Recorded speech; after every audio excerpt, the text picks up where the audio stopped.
It is 2:00 and this meeting will come to order. Roll call, all of our trustees are here. Our attorney will be here later. Our treasurer is here, director, assistant director, business manager. If I'm supposed to announce you here or not. Yeah. All right. So next we will go on to the Pledge of Allegiance.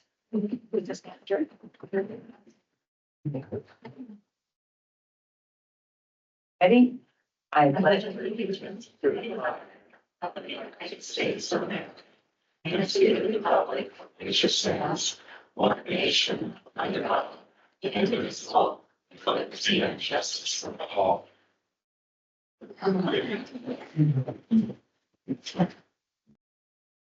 So before we go on, I just want to put this in your minds. If we are not a society of law and order, doesn't it boil down to the worst and or loudest bully wins? And is that the society that we really want to live in? All right, we will go on to public comment. Speakers, state your name and community and speak for no more than 3 minutes. Persons addressing the board are expected to observe a level of civility and decorum appropriate for a public meeting. No personal attacks. No disruptions from audience members will be tolerated. This includes cheers or jeers. If you must express your agreement or disagreement with the speaker, find a silent, non-interruptive way to do it. Also, the media should follow their own press ethics guidelines and general societal rules. They should not disrupt the audience experience by peeping over citizens' shoulders to spy what is on their personal private devices. So with that, we will go on to our first speaker is Jeff Webb. Good afternoon. My name is Jeff Webb. I live in Post Falls. Whose children are you protecting and from what? I didn't ask you to. Overwhelmingly, your patrons didn't ask you to. Don't believe me? Ask them. Your card holders that are your constituents. You've taken upon yourself to define community standards and your constituents have been found lacking. Therefore, overriding their parental rights to choose for their children what their library cards allow them access to. God doesn't need your help. He cleansed the world at least once. He's promised you rapture. I believe that should Jesus try to walk among us again, he'd be sacrificed again and called woke. Heaven is weeping for what humans are doing to other humans, especially under the pretext of Christian nationalism, Seven Mountain Mandate, and dominionism, and yet you persist. I've spoken before about my grandfather's generation and their sacrifices in fighting fascism. I've spoken before about the worlds that were opened to me via libraries and bookmobiles. I've spoken to you before on censorship and the ugly path that has taken historically, and yet you persist. We are witnessing attempts to erase history. We are all witnessing American insult and threatened allies. We are all witnessing unprecedented attacks on people who love storytelling, have stories to tell, and some of them are hard. They're hard stories to tell and they're hard stories to read, but they need to be told and they need to be read, unless it fits a very narrow narrative. And yet you persist. I was going to share with you crime data that the truth is that the overwhelming proportion of crimes against children are committed by white Christian males. Like the youth leader in Florida recently, or the Chick-fil-A owner in Ohio, or the Southern Baptist Conference report of over 700 Baptist church leaders charged, convicted with heinous crimes against minors. Or most recently in our own backyard, 2 members of the Trinity Church charged with crimes against minors, some of them siblings. Hey, wrap it up. And yet I believe you will persist. Your material selection policy is laughable joke, not to mention overreach. Finish up, As please. as you insist everyone stick their heads in the sand and pretend that abortion, incest, sexual abuse, polygamy, hello, some well-known Mormons, Just pushing the button, cut them off. suicide, Sir, really. up, and you've already had multiple sentences after that, so it's I time know to your do it for minds someone are else. already set, but remember, elections still do happen in America. Kayla Claridge? Eric Claridge, Coeur d'Alene. Good afternoon, Director Walters and board members. Having followed your work on this board for some time, I would like to commend you for your diligence in complying with Idaho law to protect children from obtaining obscene materials. I've been thinking recently about the God-given instincts moms have to protect their children, both physically and spiritually. Over the last few years, the kinds of books marketed to kids and purchased by libraries has really induced the fury of moms. As the book banner accusation is whipped about, I have to ask myself, are these moms really after some kind of mind control? Or is it because they've come across incident after incident of highly provocative material? I think libraries nationally have lost trust with a very sensitive group of women whose main purpose is to protect their young. The Bible says God will gently and carefully lead those who are nursing their young. I think that's a pretty tender picture. My kids are grown up now, but I remember taking my little crew to Sandpoint Library, Coeur d'Alene Library, and thinking, some of these books are not okay for kids. But I couldn't do anything about it. I was busy raising my family and just providing for their needs. I would suggest the devil has overplayed his hand in this, though there's no defense for the willful exposure of kids to graphic and obscene materials. You can't hide that under First Amendment or parental rights arguments, so. And then on the flip side of that, there's so many books that, I don't know, I was shaped by growing up, just sweet stories, and I found this one at the Coeur d'Alene Library a couple of years ago for 50 cents. They were getting rid of it.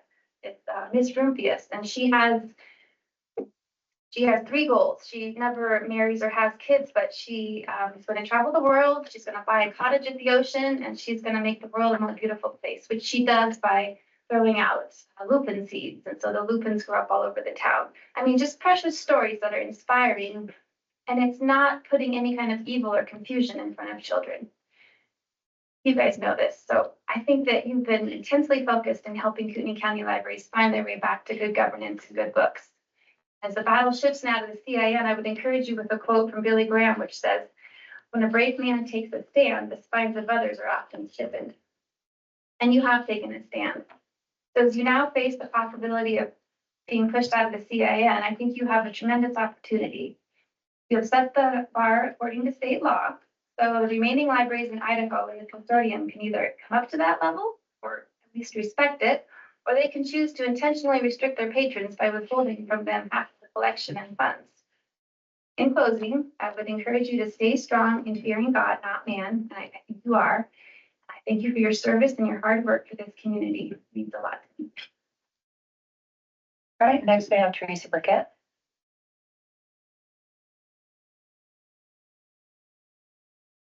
Good afternoon.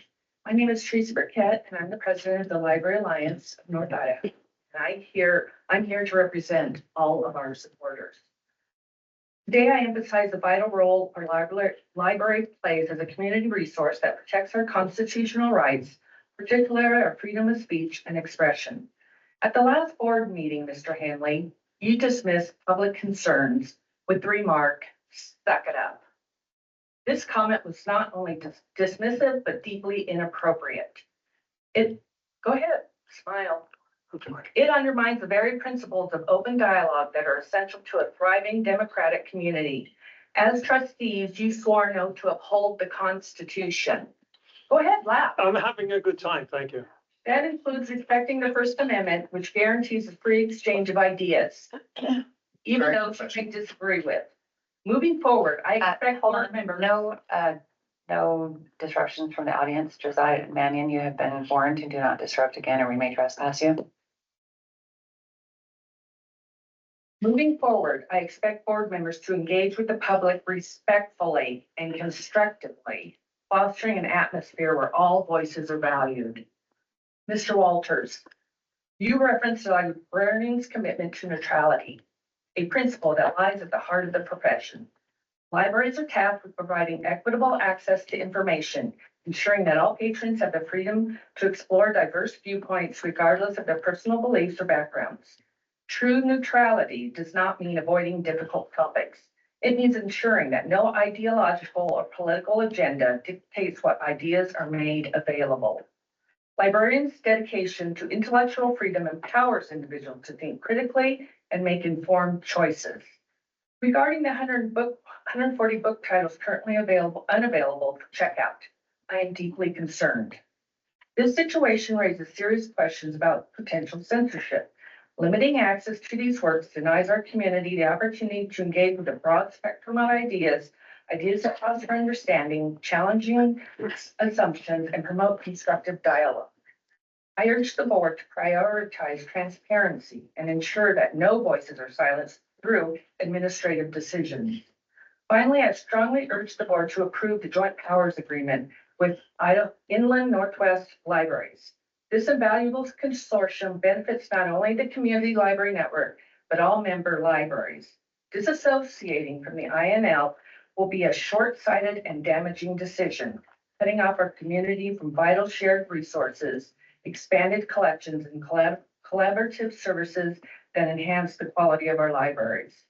Our library must remain a haven for intellectual freedom, a place where every voice is empowered and every idea can flourish. It is not only a repository of knowledge, but a pillar of democracy. I call on you to honor your responsibility to protect that legacy. All right, next we have Victoria Bauman.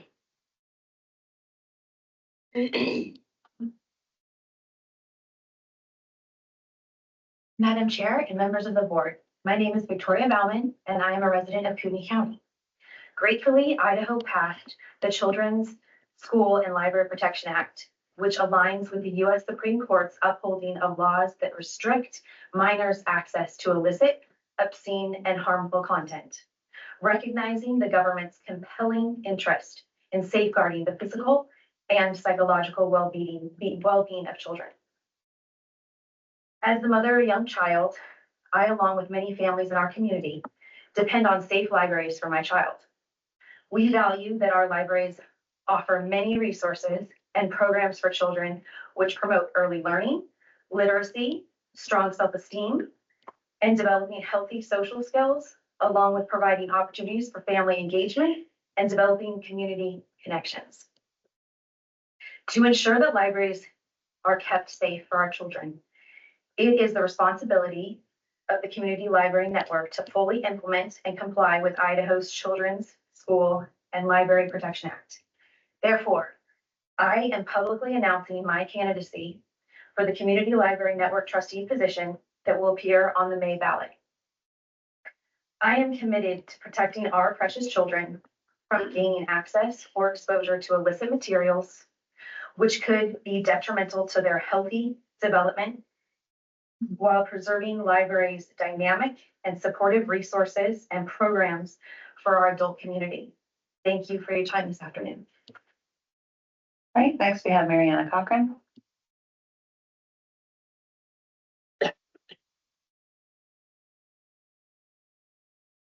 Mariana Cochran, Rathdrum. Before addressing new business, I'd like to quickly follow up on some old business.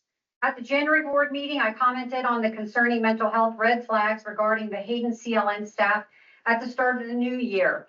So in light of the tyranny of eggs becoming affordable again, gas prices dropping below $3, mortgage interest rates declining since January 20th, the corruptions of Doge is uncovering, and our country being unburdened by gangs of criminal illegal aliens, I want to make sure that Director Walters is keeping tabs on how the Hayden staff is faring during these trying times. Okay, on to new business.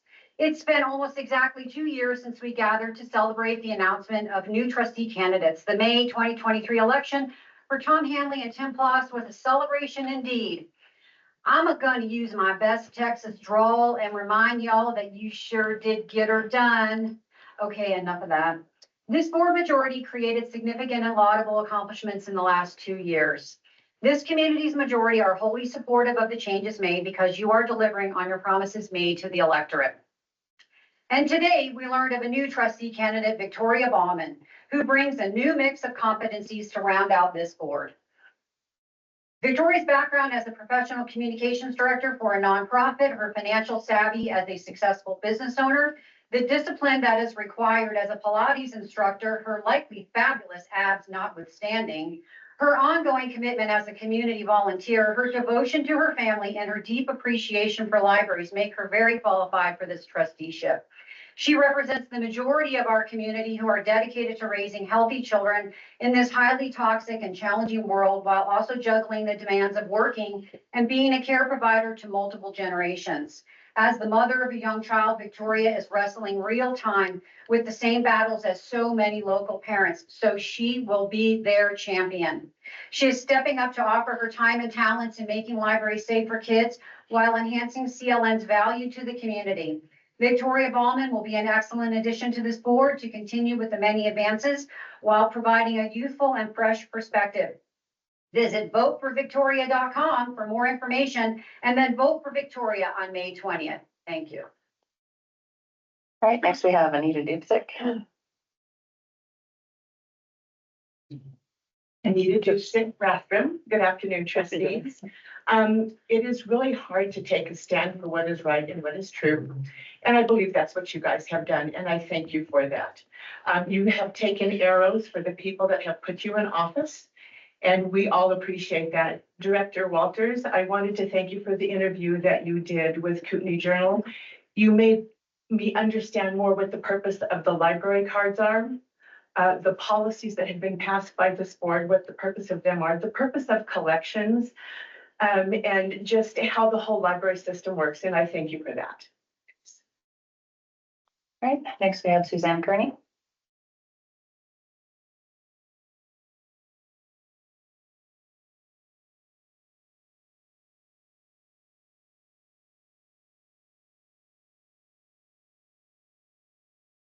Suzanne Kearney Postball.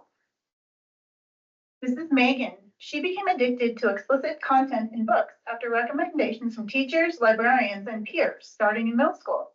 Here are some of Megan's words. The books that I found were definitely explicit sex. Books like that piqued my interest. I got heavily into that stuff and it became an addiction.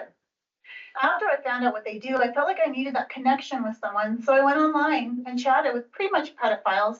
I put myself and my family at risk. I started distancing myself. I grew to hate myself. I hated my mother, my sister, everyone. I started lying more. I had to go to juvie a few times because of how bad my relationship with my mother was. If you read that, you can't get it out of your head. You can't just close the book and forget about it. It ingrains in your brain and it will be there forever. You can't get that innocence back and you will not be able to unsee those words. A friend specifically had those pages marked. The point is about getting your reader in that aroused state. That shouldn't be in children's libraries. Why have this on the off chance that it will help someone when in actuality it's more harmful than it is helpful?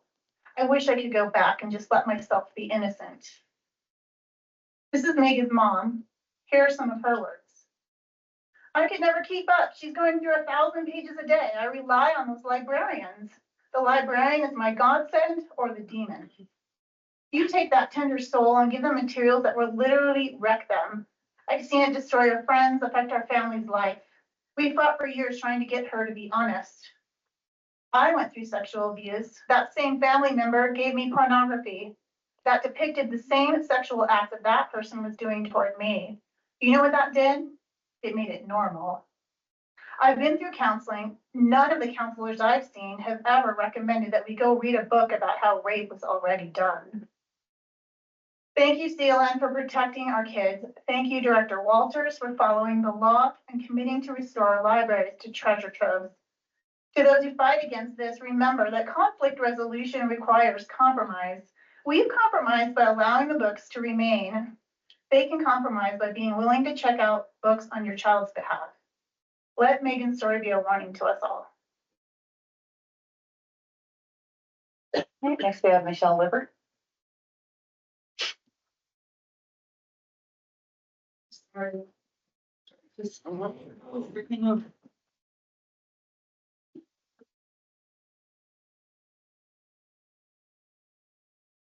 Michelle Lippert, Post Falls. I recently checked out several books from the Coeur d'Alene Library. Why? Although the CLN includes these titles in its catalog, they are effectively inaccessible to patrons. All copies are checked out, and not by coincidence. Consider the following. The CLN owns 4 copies of Firekeeper's Daughter. All 4 are checked out with suspiciously identical due dates of April 30th. The CLN holds 4 copies of Eleanor and Park. Again, all are checked out. 3 have a due date of August 25th. I need due dates like that. The 4th is due on April 30th. The CLN has 1 copy of the Miseducation of Cameron Post. It too is checked out and due on April 30th. At the risk of sounding conspiratorial, this pattern raises serious questions. Is the district intentionally denying local taxpayers access to books purchased with public funds? This is effectively book banning by another name. I understand the board's narrative about protecting children, but I'm hardly a child. Why is my access being restricted? Thanks to the CLN's membership in the Cooperative Information Network, I can still obtain these books from partner libraries like Coeur d'Alene. However, if this board severs its CIN membership, adult patrons will lose access to thousands of titles, including the very books that appear to have been sequestered. At this point, your justification falls apart. This is not about child protection, it's about censorship, targeting adult readers. I urge the board to stop obstructing access to publicly funded resources and prioritize the intellectual freedom of all patrons. Thank you. Great, thank you. This concludes the only portion of our meeting for taking public comments. Please note the board did not disrupt speakers during the public comment period, except for one time when the speaker was being interrupted.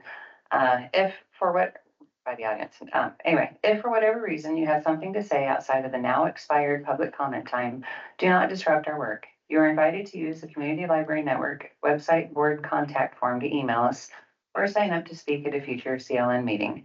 The rest of this meeting is strictly for conducting the business of the library board. Should you choose to disrupt our official government proceedings, you are hereby warned that you may be trespassed for up to a year. So with that, we will go on to the consent agenda, which is the minutes of the regular meeting, February 20th, the CIN meeting minutes, and the CIN financial statements.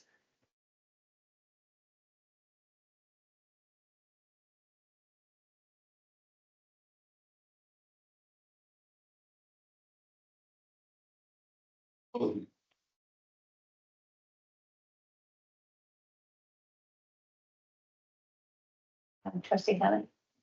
I had no issues with the minutes that were provided.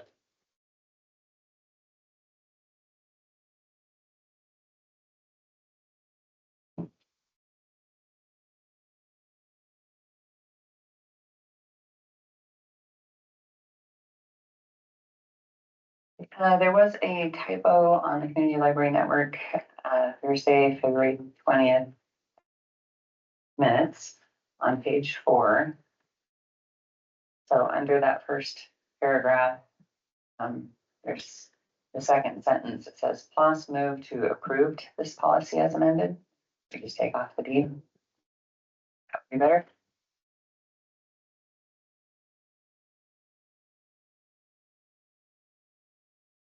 Yes, we have consensus on that. You guys find it? You just found it. Okay. Okay. Okay. I don't think we have consensus on that. Is there anything else?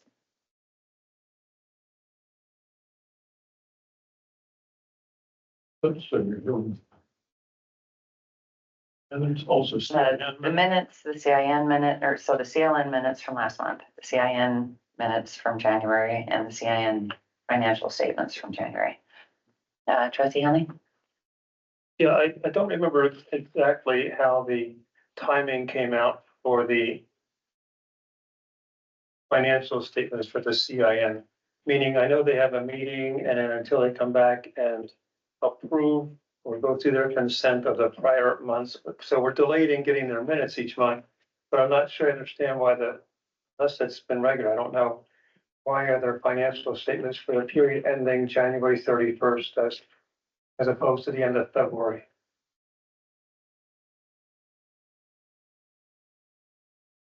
The February financials would have been approved at the March meeting, but the CIN canceled their March meeting.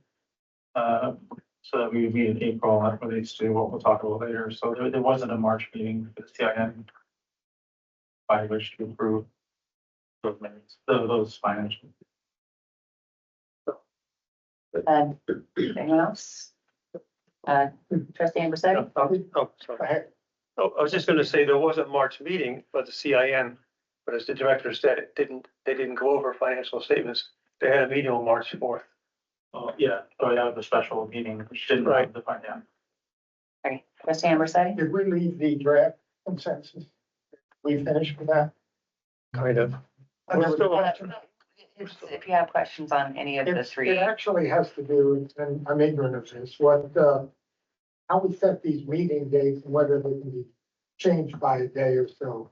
Because the regular meeting that we're supposed to be having in April, I just realized is on Holy Thursday. And I'm wondering how we get that changed to Wednesday, or is it possible at this point? I think we might discuss that at the end where it says discussing special meeting dates, Okay. maybe, because that's not really part of approving these. Trustee Foss?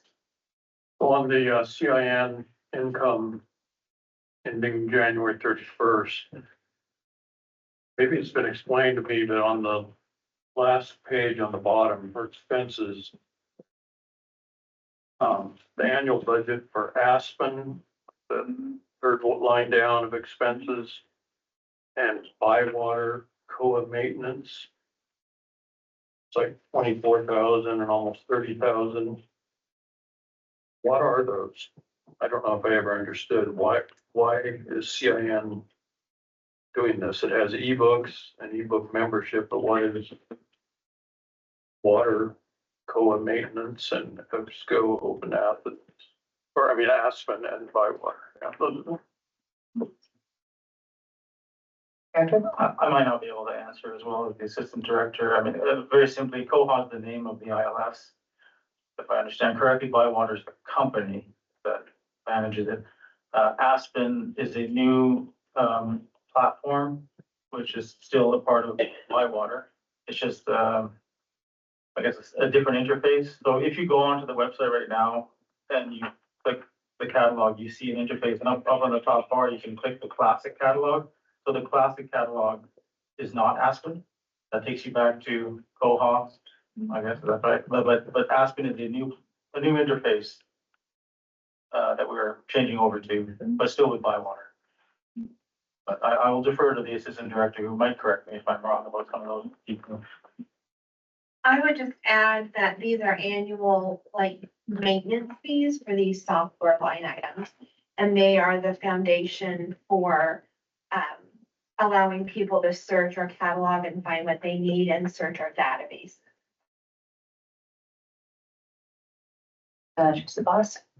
So can I just summarize and say this is the software for the ILS, the CIN ILS, or is it also, I mean, CIN ILS, or is it also CLN ILS? There is only one ILF.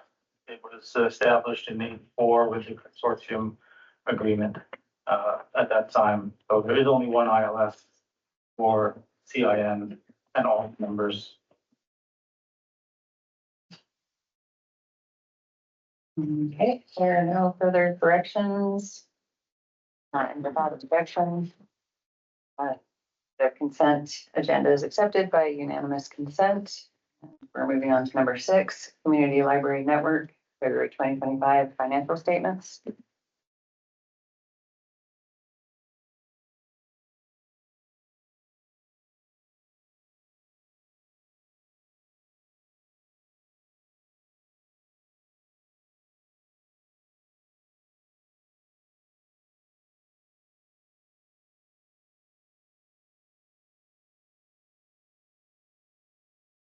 Mr. Fox?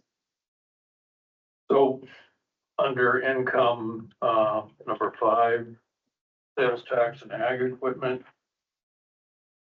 When does that 245,000 come in? I guess during farming season, or I mean, it's ag equipment, but we've got 0.9% of it, and the year is 41%. The last, is there any feel for what that is, or is it just going to be a smaller item this year?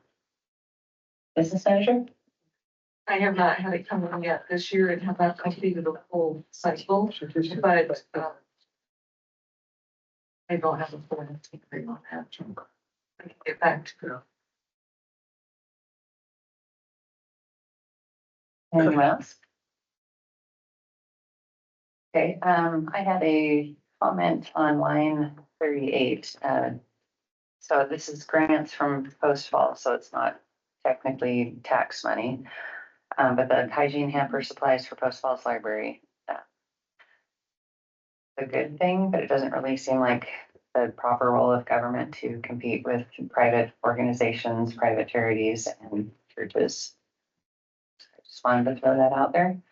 I don't think I had any other questions or comments on the financials. There you go.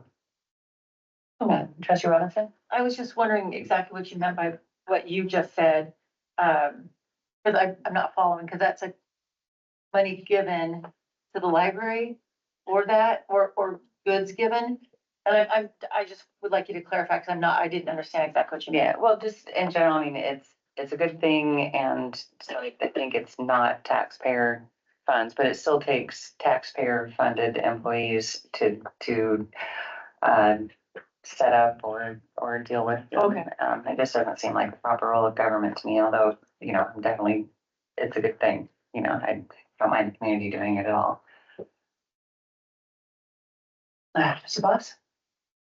So on that one, I was trying to figure out where the hygiene hamper even came from, but now I see it under the explanation for line 38. Sorry, I meant to say line 38, I didn't. You It did say 38. Right? This is Post Falls Friends. So does that mean Post Falls Friends asked for that money to be used for hygiene hamper supplies, or did it was a grant, or was that the staff decided to use that, or I don't know how that works. The grant, so. Business manager? My understanding is from a library supervisor that specifically in Post Falls, we used to have a resource that would provide some of these things, and that went away. And so the Post Falls Friends was requested to help supplement, and they were happy to do that on their volunteer efforts. At other libraries, it's items are provided from other resources, not necessarily voluntary. And it is a huge benefit to our patrons and members that come in. It's very well received and appreciated. Trustee Robinson? On this matter again, because we have spoke about this in the past. I've asked staff as well in the past. I was concerned about the hamper originally because I thought it would really be abused, and it's not. And that's what I've heard from the staff, and that's what I've seen with my eyes. So it makes me feel better about the program as well. Trustee Plus? So I believe it's part of this on the budget. We haven't got to that yet, but I'm confused on page 2. It's in yellow, lines 83, 84. And Currently, it's the note at the bottom, funding source for collection, development, librarian and human resources. That's something you were gonna talk about? Yeah. I don't mean to get ahead. I No, I don't want to approve it and then not even. Yeah, I'm sorry for the confusion. It's on the green paper, but it's actually the next agenda item. It's part of the agenda item 7, question about human resources. Because it was financial, it was dependent on green, so it's not part of necessarily the item 6. Okay. It's for agenda item 7. Okay, if there are no further questions. Trustee Boss? I did talk to the business manager before the meeting.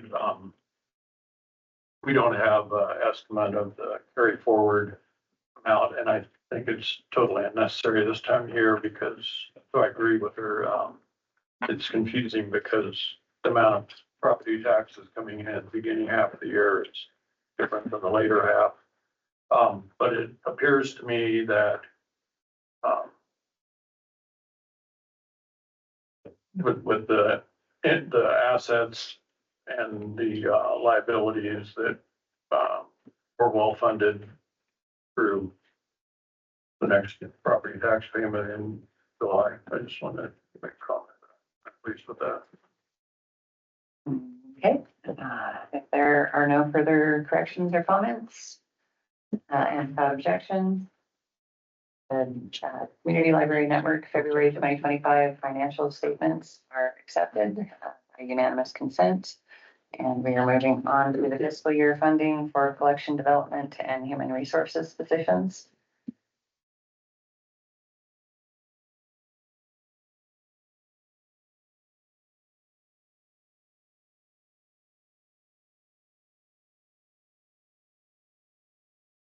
Which is that? Oh, Well, I sorry. think you hit on it. Again, it's on this green piece of paper, and it's just meant to show where we are requesting that the money come from to move forward with the HR specialist position and the collection development position, which were the descriptions themselves were approved over the last couple of months at these meetings. Anyway, so there's $157,000.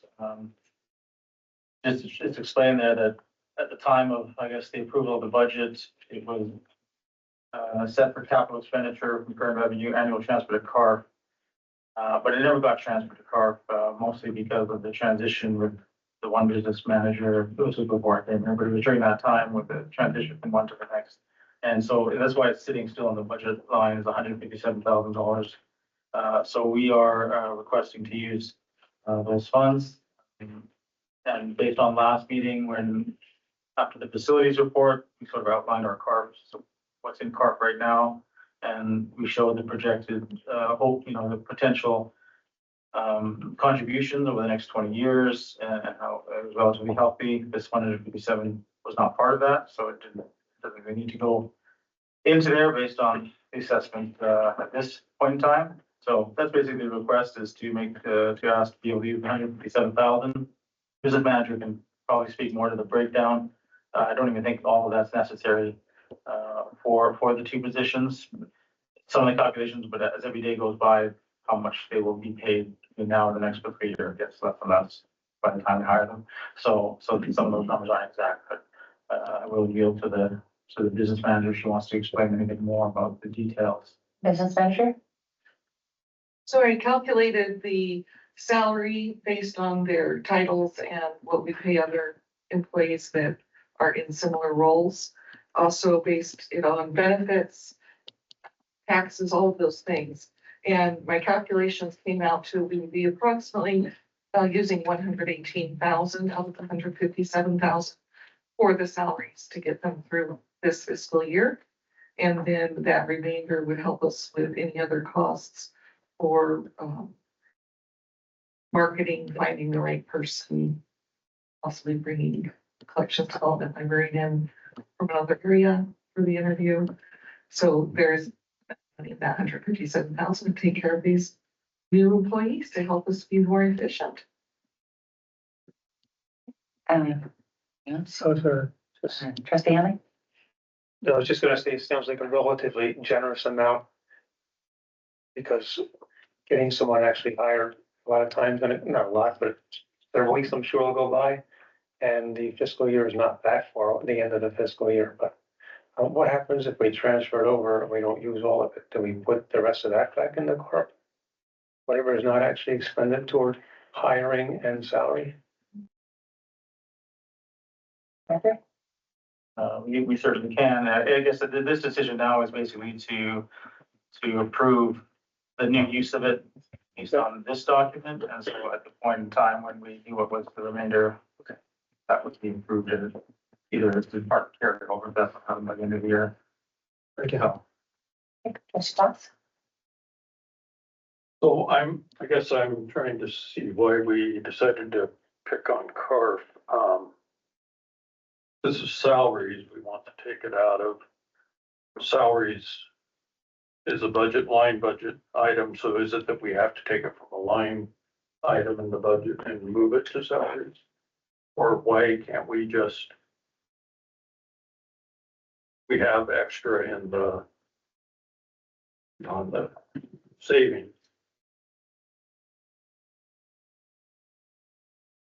You know, if we're not gonna use it for CARF, that, I mean, that's a kind of was a restricted fund that we plan to use.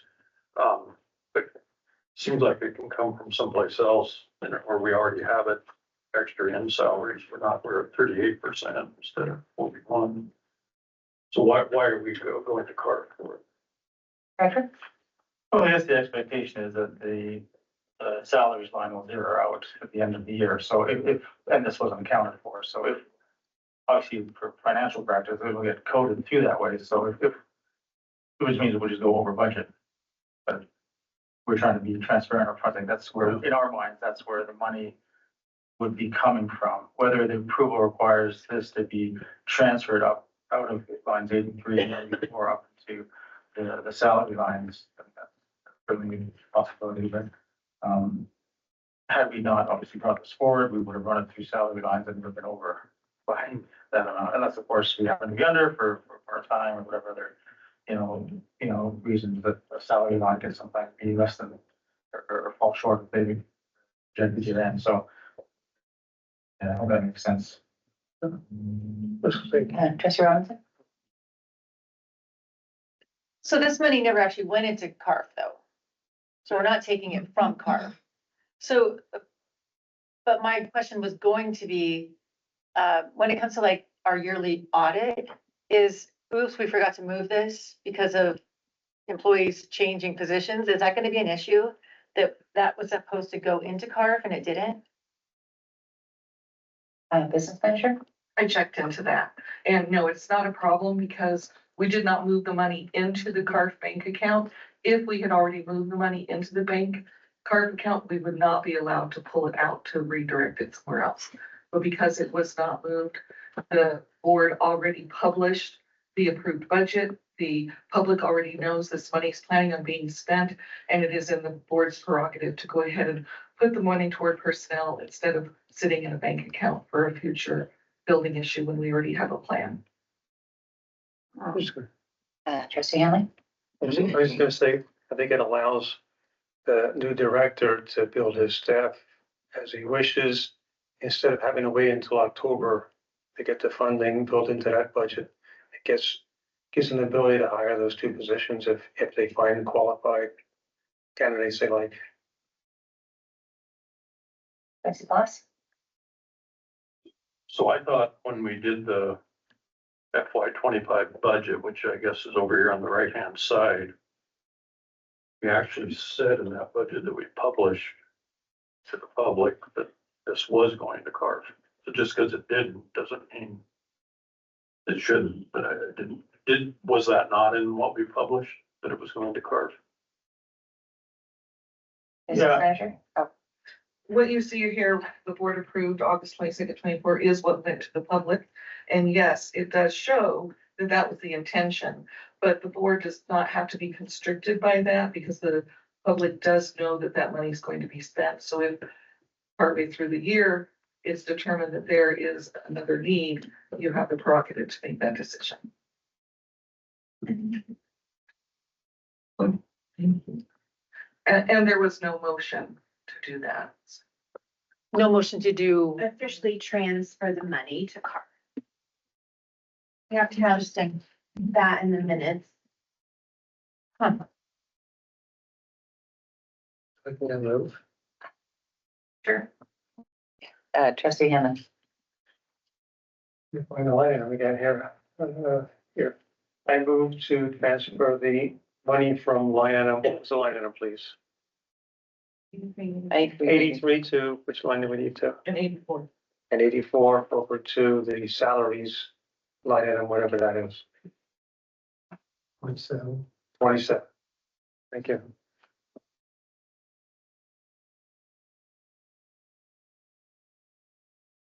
Okay, so, correct me if I'm wrong, it has been moved to transfer money from line items 83 and 84 to the salaries line number 27. Is that correct? Do you want a different line item? Is 27 good? that's a total. Want like 21, probably. Yes, I'm wondering. 21. 21? Okay, so you want to change it to 21? 21. Okay, so it has been moved to transfer money from line items 83 and 84 to salaries line 21. Okay, further discussion, trustee Foss? Back on our, income statement, lines 85 and 86 for approved annual budget. We've got CARF at 0. So I guess that's why because it's 0 for this year. We don't have to, we're not breaking any rules about doing anything.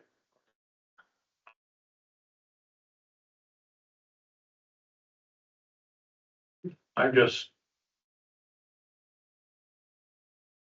concerned that we don't have, we have in CARF right now, and I was talked about last week or last month. On the other page on the balance sheet, it's 573,831. And that was looked at as sufficient for all the projects coming, so it says 0 here, even though the balance is 573. 0 is how much is going to get put into CARF, I guess. And we never did it, so I just reaching it out myself, and I'm not good with it. Any other discussion? Oh, yeah, I have a question. Trustee Robinson? The collection development, the new position for that, is that replacing somebody or it is a new position? It's it's a new position insofar as, the position here was how the joint position was tech services manager. Oh, that's right. industrial manager, and so we split it, I think it was maybe two or 3 meetings ago. Okay, yeah, Split it I apart. remember that now. Yeah, thank you. Okay, if there is no further discussion or questions, it has been moved to transfer money from line items 83 and 84 to salaries line 21. All those in favor, say aye. Aye. Aye. Aye. Okay, it sounds unanimous. That motion is carried, and there will be a transfer money from line items 83 and 84 to salaries line 21. We will move on to the youth programming department report.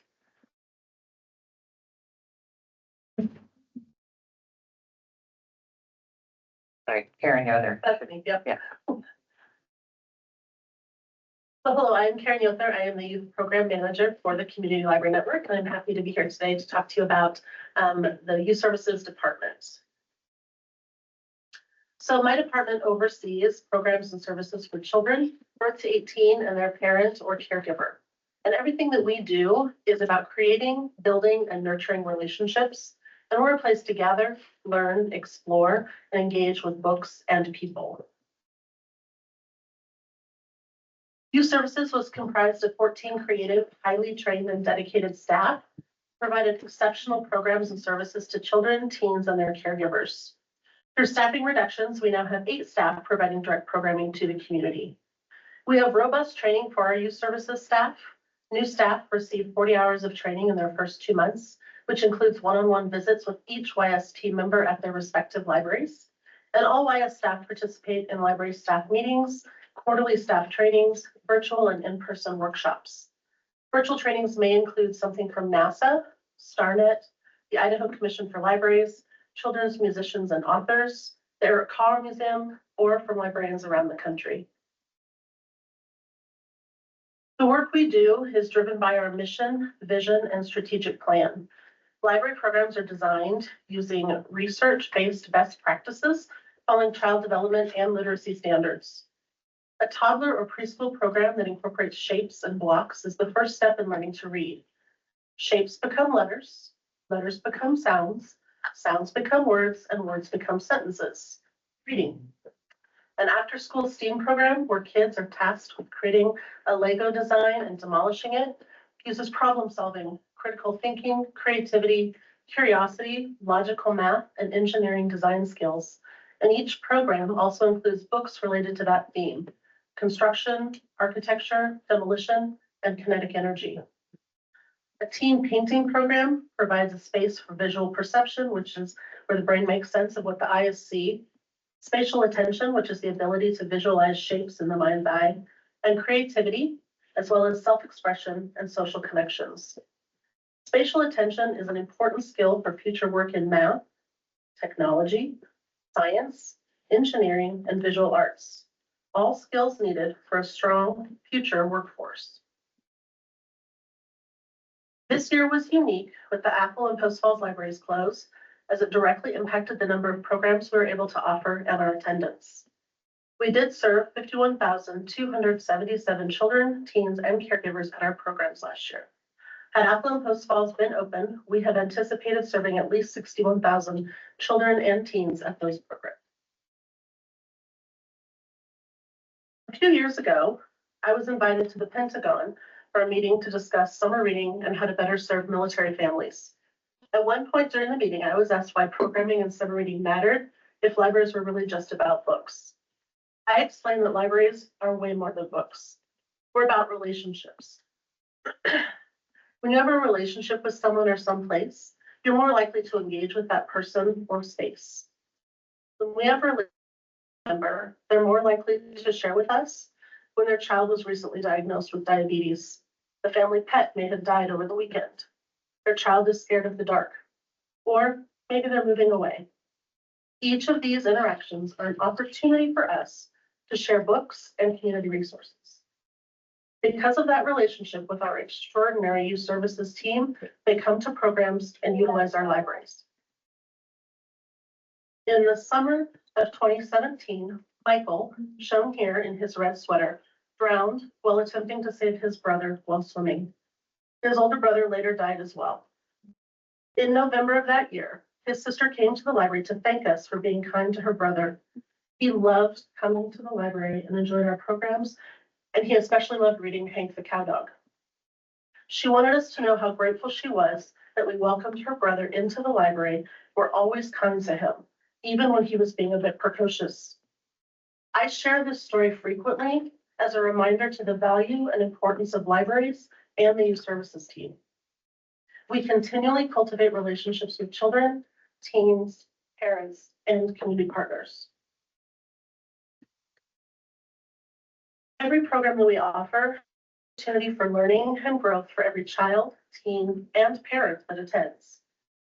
When the outreach education specialist from NASA called me last spring and offered to present a program at the library, I jumped at the chance to offer that to our members. Children learned firsthand from someone who works with scientists and astronauts every day. They asked questions about scientific missions and built their own rockets. For most children, this was a once-in-a-lifetime opportunity to talk with someone who was so closely related to space exploration, and I was thrilled that we could make that happen for them. Connecting children to books is an aspect of this job that each youth services specialist loves and looks forward to. The Wild Readers program allows us to spotlight a juvenile book and introduces kids to classics and new authors. From Treasure Island and the Chronicles of Narnia to Stuart Little and Little House on the Prairie, there is something for every reader and interest on our library shelves. Natureberry programs provide children with an opportunity to explore all aspects of the natural world around them. NatureBerry explores everything from learning about the importance of bees and building bee houses, to dissecting scat to better understand the food chain, to creating edible aquifers to know more about the water under their feet, to experimenting with open and closed circuits to learn about electricity and how it powers our world. At the end of nearly every program, a parent or caregiver thanks us for the program, shares with us what they loved or learned, and what their child loved and learned at the program. Providing learning opportunities is just one aspect of library service that we excel at. We create literacy initiatives to support the needs of children and teens in our community. Youth Services staff share literacy tips with parents regularly to help them help their child achieve academic success. The Launch into Learning program was a grant from the Idaho Commission for Libraries and a partnership with United Way of North Idaho, with the goal of ensuring children enter kindergarten with the basic school reading skills necessarily to learn and succeed. The grant and partnership allowed us to create an activity guide for parents to work with their children on skills such as cutting, tracing, walking up and down stairs unassisted, which is gross and fine motor skills, pre-reading activities such as knowing shapes, matching items, and recognizing letters and the sounds they make. Sharing simple tips with families helps ensure children enter kindergarten ready to learn. The 1,000 Books Before Kindergarten program encourages families to start reading aloud to their children at birth to help strengthen language skills and provide vocabulary. Two very important tools when children begin learning to read. This program targets families with children birth to 4 and strives to promote reading to newborns, infants, and toddlers, and encourages parent-child bonding through reading. The concept is very simple. Read a book with your child with the goal of 1,000 books before they get to kindergarten. If you read one book per night, that's 365 books per year, 730 books in 2 years, and 1,825 books in 5 years. As you can see from the graph, a child who is read to 1 minute per day will hear approximately 8,000 words per year, while a child who is read to 20 minutes per day will hear 1,800,000 words, a dramatic difference that will impact their learning when they enter kindergarten. The key is perseverance, and the library is here to help. Strategic partnerships build community and expand opportunities for the library and all of our members. A partnership is based on trust, common values, defined expectations, mutual respect, and excellent communication. The Youth Services team prides itself on cultivating strong community partnerships with organizations that help us provide exceptional programs and services to children, teens, and families. We have partnered with the park rangers at Farragut State Park for many years. This partnership has developed over time and changed as community needs have changed. Our NatureBerry program and partnership has been replicated by other state parks as it demonstrates key elements of a successful partnership and a dynamic way to engage with people of all ages. We share a common goal of future building by introducing kids to concepts that may lead to a stronger workforce and building strong community connections, what we like to call tools in the toolbox. We have an exceptional team of youth services specialists at the Community Library Network. They provide high quality, engaging programs, exemplary customer service, and are continually learning and growing. They support library policies and initiatives, providing information to members on a regular basis to ensure they're aware of any changes to our library service. We began hosting Second Harvest in 2020 to serve those struggling in our community. Our food distributions serve over 250 households and well over 1,200 people. Many people arrive 2 hours prior. They line up and they're very humble and immensely grateful. The Youth Services staff comes together to support our community and greets every car with kindness and compassion and a welcoming smile. The partnership with Second Harvest allows them a space to combat food insecurity and improve the lives of children and adults in the community, and it allows Youth Services staff to talk with people about library services. Over the years, the Library Network has grown to be a leader in the state. We have an award-winning staff and countless programs that have been replicated at the local, state, and national level. Staff serve on committees and are sought after for presentations, collaboration, and mentoring. We've presented for the Idaho Library Association, Pacific Northwest Library Association, Montana Library Association, Association for Rural and Small Libraries, the Association for Bookmobile and Outreach Services, the Idaho Commission for Libraries, Mountain States Early Head Start, Lakeland and Coeur d'Alene School District Media Specialists, Post Falls School District teachers, and the Washington State Library. Staff have presented webinars to local and national audiences on topics ranging from programming, summer reading, and partnerships to the importance of music and play in the library. I could not be more proud of this team and the work they do every day for every member of our community. Right. Thank you, Karen. Do we have questions? Trustee Robinson? Karen, a couple questions. Do you hear much from parents or kids about the Discovery Bus and then what their thoughts are on that? As far as if they Miss it? we had to turn someone down today. Oh, yeah. Is Yeah. that a common? It is. I probably have 1 or 2 a week. for people Okay, who- like kind of like, where is it? Yeah, Maybe they don't know. because they're not aware. So Right. people call and say, we have an event. Can you come? Dots. Right. And then, so, the Second Harvest, partnership, I like how you said towards the end that that's a chance to actually talk to them about using the library. Does that, go off well? Do you think that you get people to come in more, through that? People do comment to us that they're like, oh, especially if we have a program coming up, whether it be an adult program or a youth program, being able to share with them. And quite a few people have always told us that they're, from us, that they're heading into the building. Sometimes it's the first time they've heard about the library, so being able to explain who we are, what we do, but it's all pretty quick because they get the library. Thank you. Trustee Boss? Thank you for the presentation, Karen. I heard a couple things like the bus,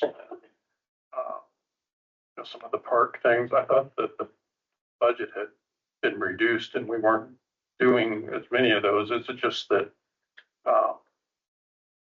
we're doing less of them, but you're still, so I didn't know whether some of those things were maybe past years. Yeah, so the bus, because the last time I presented was October of 2023, so there was a small window when the bus was still in operation. But we still do the programs. Staff still go to those outreach locations such as Nature Area. Yeah, okay, thank you. Anyone else? No. No? Okay, well, I guess you presented everything, so we don't have very many questions. you. Thank you so much.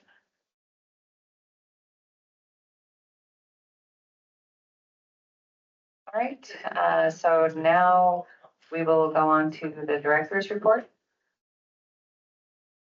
Thank you. This shouldn't be too long. There's obviously a lot on the agenda, which I'll have to report on later. Just a few things since the last meeting. The strategic plan, you'll see on a little brochure in the first part of the top there. So I have the strategic plan leadership team comprising of my communications department, assistant director, public services department, myself. But right now we're working on establishing the survey questions. And then from those survey questions, we established focus group script and stakeholder conversation scripts that will help direct the execution of the data gathering stage.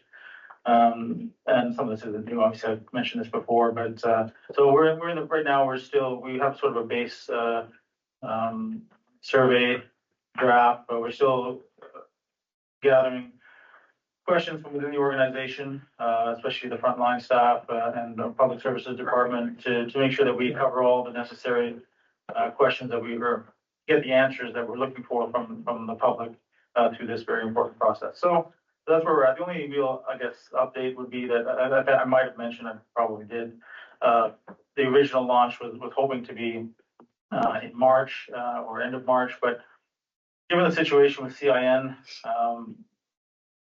so for example, if we weren't part of CIN, I would definitely want to be tweaking the survey to include questions to hear from our residents, our members, our taxpayers, what their interests and preferences were regarding some of the things that are related to CIN. So the ILS, questions about the ILS, questions about courier, questions about EV sources. So those wouldn't be questions we would necessarily, the details of those types of questions would be different if the survey is going out at a point in time where the decision about CIM was made. I'll say it will be made, but I'm just saying that that's what's kind of moving the launch date for the survey.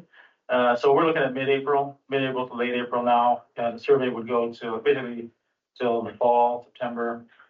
And I mentioned this before, around budget time, when that's approved, we're moving into the later phase of the strategic plan, which is the assessment of the data, the board retreat, the staff retreat, where we fashion the goals, objectives, mission, vision. So this, from now until the fall, is all about data gathering. And the three parts of data gathering will be the survey, the focus groups, and the stakeholder conversations, what they're called, typically. And so right now we're working on all that, and I'll probably should have something for the board by the April meeting. But again, there'll be two drafts of a survey, two kinds of a survey, depending on what we want to hear from the public in regards to some special topics which may be of relevance in regards to CI and CI situation. So that's an update on the strategic plan. Just a little bit, last month, I think it was, there was some question about the facilities report, and I just wanted to update that we did install auxiliary heat in the mechanical rooms at Hayden, Apple, Spirit Lake, and Pinehurst, and Rathdrum and Post Falls are still coming out in the next couple of weeks.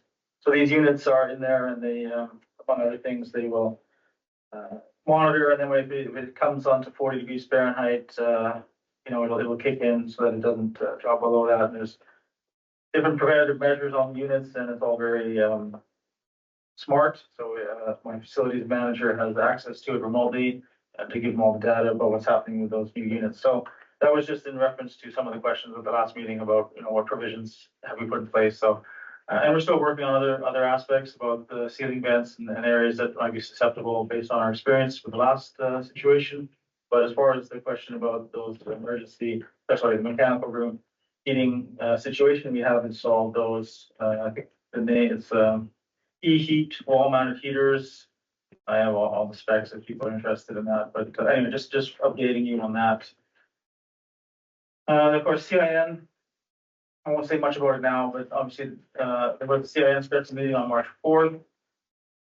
At that meeting, they decided to postpone their March meeting so that the member boards could review the JPA, so that at the April meeting, the expectation is that we have more data to work with to put it to a vote if possible. But I did want to clarify, just in case there was any confusion. The first draft of the proposed JPA was sent to the members on the 10th of February. The final draft of the proposed JPA was sent to members on the 12th of March, so just a few days before I have to send you the packet. And the bylaws that are associated with that new JPA were sent on the 18th, so 2 days ago. That's why it's a table packet. So I'm just trying to make sure that you have all the data you need.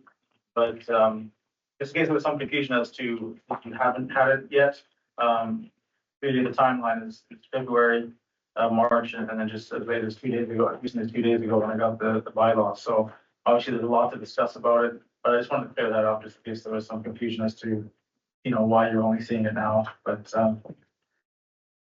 then last for my reports, just some hiring.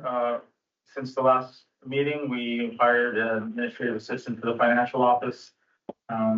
This person is dedicated to the financial office, has a strong bookkeeping component, which is part of the change that I've been talking about for months now, rolling in with the HR specialist and separation out of those departments. So that's occurred.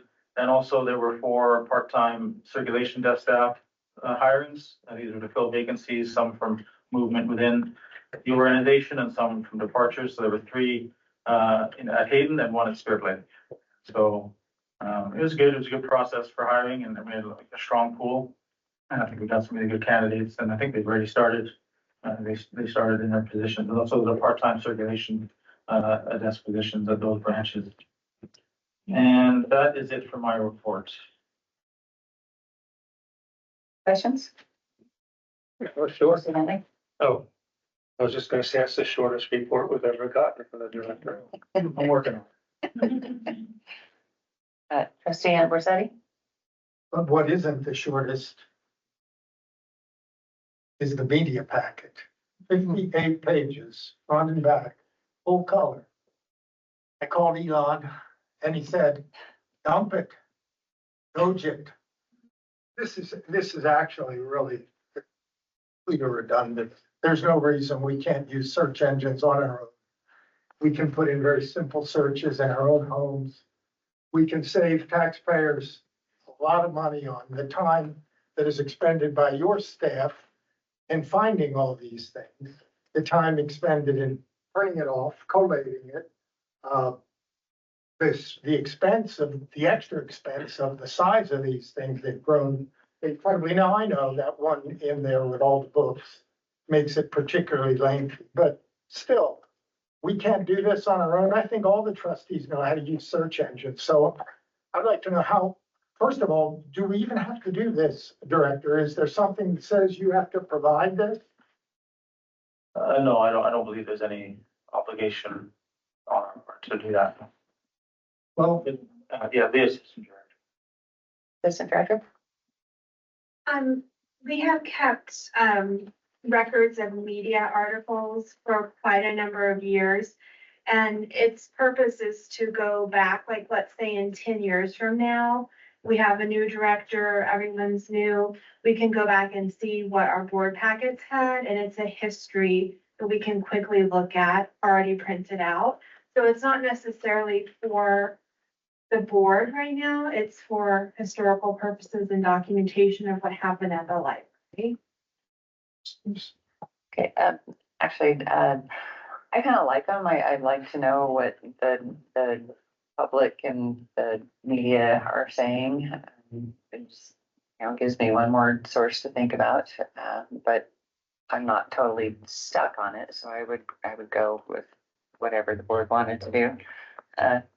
Trustee Ambrossetti? Madam Chair, I understand that it's helpful for us to go in and do that. What I'm saying is that we don't need the library to do it for us, that we can do it on our own. And I'm sure we can find even more than what's in here. Not that I would want to do that a 4-week period, but I just think that it's completely unnecessary, and I'd like to know how we can do away with it. Can I make a motion to not do this anymore? Well, this is not an action item. Oh, okay. We could by consensus ask something, but Trustee Robinson? I understand the value of why we have it, and I actually begrudgingly like it as well, because I don't, yes, I have a search engine, but I don't know everywhere to look for whatever is being said, and especially in the media that is actually consumed by people. I mean, there's a lot of things written that I'm sure I could find that nobody else reads, but maybe people could opt out of getting it in their packets. Because I read every one of them, because I don't get the newspaper anymore, and I don't get the ones from Spokane. So I do find it valuable. Trustee Henley?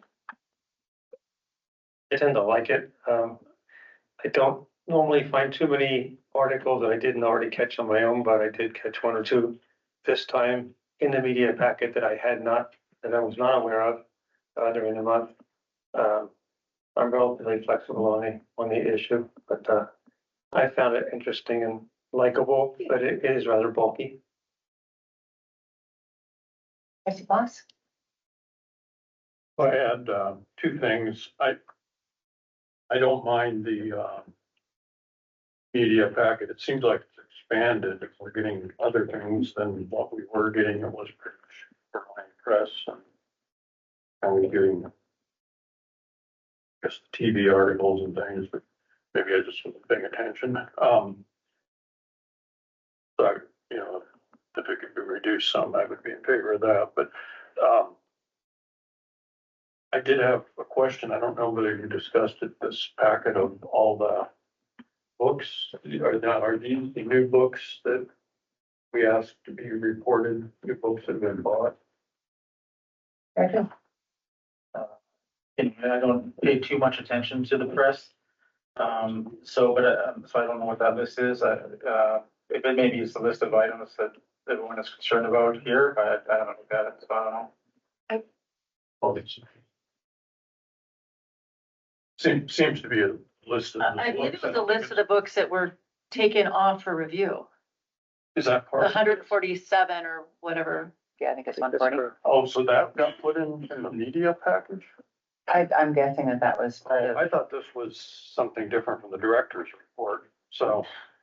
Yeah, that's, Some of them look familiar. that's completely unnecessary to give us all those pages of these books. But the second part I was gonna ask the director was, on the strategic plan. Maybe I missed it, but you're planning on doing a survey of the public, but did you say how you're gonna do that? Are we going to hire? No, Are we doing our own? No, I think early on, because I came on board here and I think the previous time it was in the budget. So I don't think there was anything in the budget when I came. So we're doing it in-house. We're not contracting it out. So we're managing the only thing that I mentioned, I think at one of the other previous meetings was that because the last phase of the strategic plan falls after the new budget, I'm hoping at that point in time to be able to put something in the budget for that last phase, which is when you bring in a facilitator to assist with the retreats, with working with the data. But the data gathering phase will be handled by ourselves. Like the creation of the survey, the execution of the focus groups, stakeholder conversations, that will be based on the library's strategic plan team doing it, and partners that we bring on board with that. So, I mean, the conversation for the board is that how much they want to be involved. Obviously, we'll be bringing to you the drafts of these things to look at. So I guess my question is more, how are you gonna establish these contacts of people out in the community? Is it people that walk in the door? You're gonna ask them, or is this? Yeah, no, so usually how it works. Random surveys or something? So the survey is like a regular survey, so it'll be electronic, they obviously will be optional. The goal here is to have as many people answer the survey, that's typically what everybody wants. So, you know, if you can imagine something like SurveyMonkey, right, or some sort of platform where the survey will exist, we'll have kiosks, at the branches for it, we'll have paper copies available for those. If people do paper copies, then we get them back and put the data, so it's an extra step, which is fine. But yeah, the blanket sort of as much reach as we can to get people to answer the survey. This is the main prong of the data gathering. Then the second prong is the focus groups. These focus groups would be drop-in, open to anybody. They'd be at the site, so they'd be at the source, each branch. And this is why part of that strategic plan team is my public services department, and my assistant director oversees that. So that's the second prong.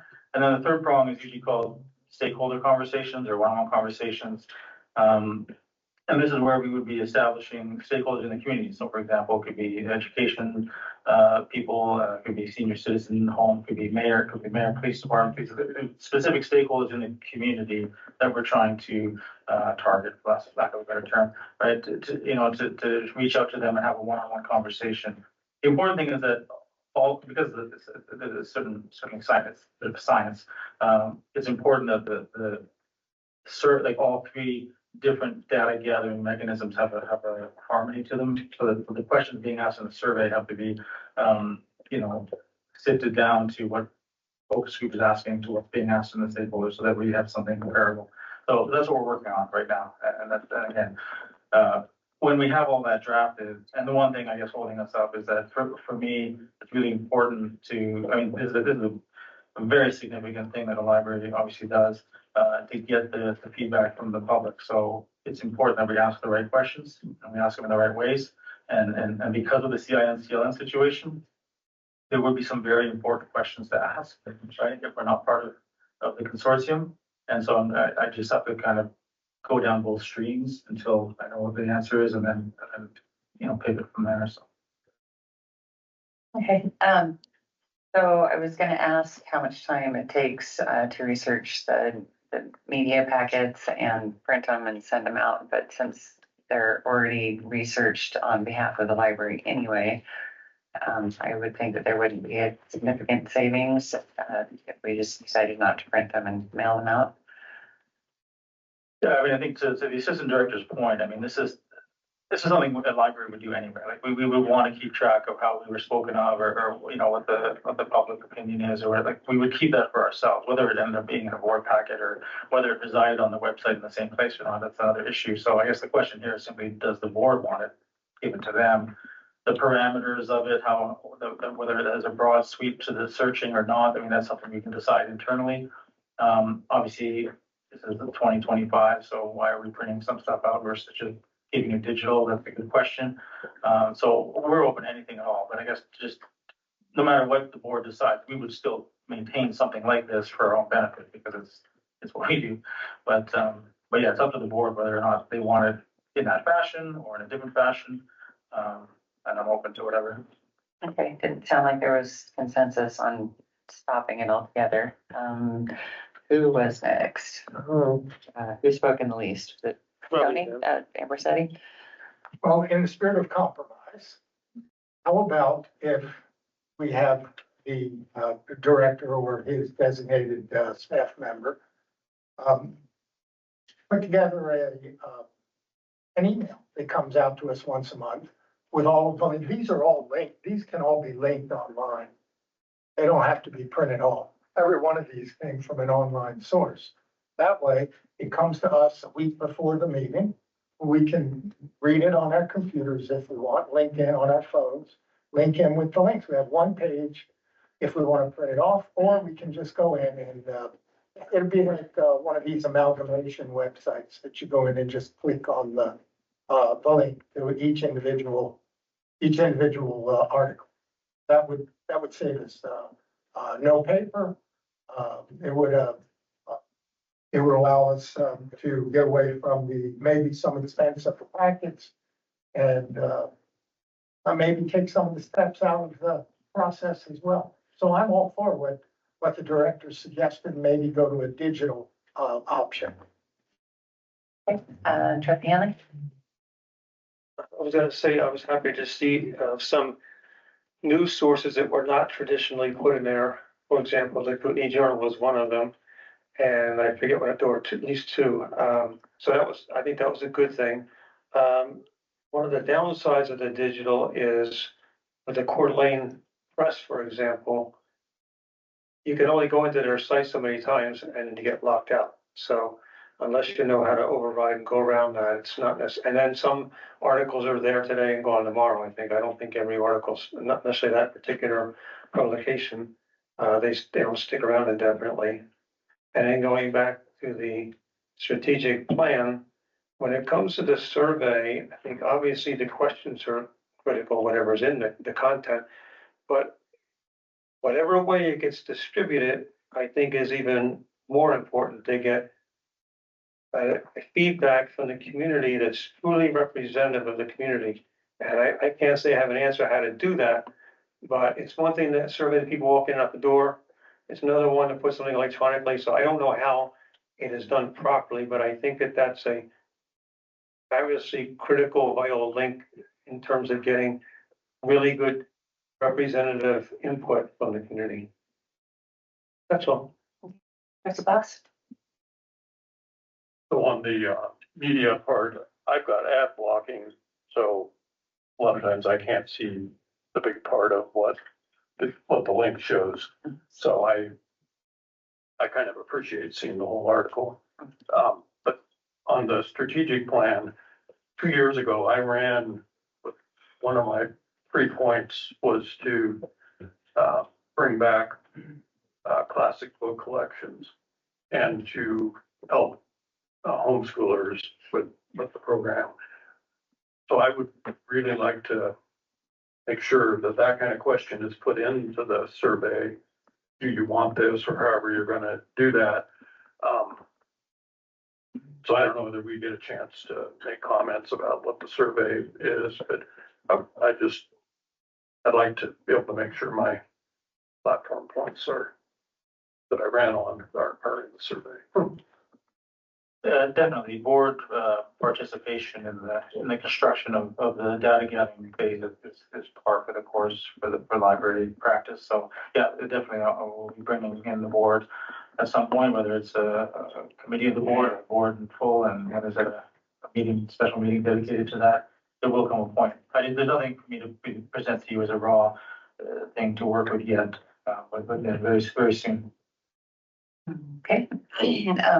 Yeah, and I don't have the internet, so looking stuff up online is harder for me. I could, do it while I'm in town, but I prefer paper in general. So it doesn't sound like we have a majority that wants to do away with it. Time is out of this, but it's it fast. See, Henley? Since we're still on the director's report, my compliments regarding the interview. I led the interview. It was very impressive, very professional on both sides, the interviewer and the interviewee. Thank you. Okay, and so now we will go on to policy packet discussion, item number 10, programming policy and use of alcohol at district programs.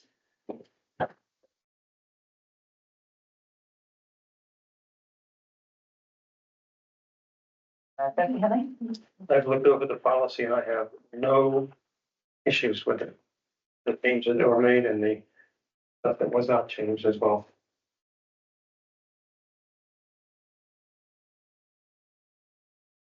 If everyone said, We're talking about both policies right now? One, Which one, we say both, or, cause I like both of them?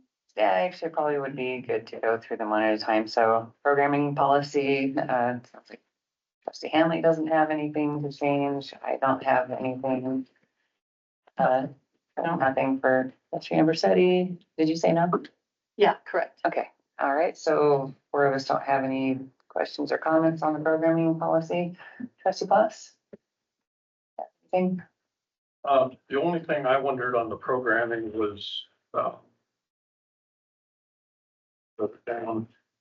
we did on the material selection have skits and I don't remember what the other term was, but those words didn't come over.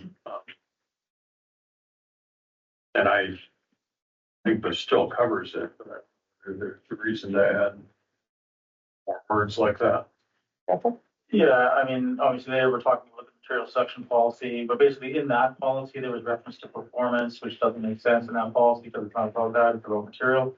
So that's really the only change in the programming policy. It was sufficient given what it was, but I just brought over that component about performance over here because that's where it actually reflects. So again, that's really the only change that was made, and actually that part was already there on line 55. It was just that one simple sentence, which I just fleshed out in reference back to the other policies, so. Trustee Boss? What I was referring to specifically was the definition where it had the words, preview, trailer, play, show, skit, dance, or other exhibition presented, where we have, let's see, I don't know if we actually have a definition of the programs, but I'm just hoping that that still was encompassed in. Okay, so on line 26, we say it's not limited to story times, lectures, community forums, visual performance, fairs, convention, discussion. I think that covers everything. We don't have to get to dance, but I don't. Yeah, I mean, I think I'll let it go. in this case, programming or programs is the definition that it's covered. If there's no further discussion. That one. On that one, you mean? Yeah. Okay. Yeah, just on the programming policy. So if there's no further discussion, then this programming policy is accepted with unanimous consent. Yes. Okay, no objection to that. So moving on to, so that carries and the programming policy is accepted. On to the use of alcohol at district programs. Trustee Hammonds? I reviewed it, I have no changes, suggested, I like it the way it is. Okay, I also had 0. Trustee Robinson? Oh, I didn't, Oh, I thought your hand was up. yes, but were you talking? Oh, I was done. You cut yourself off.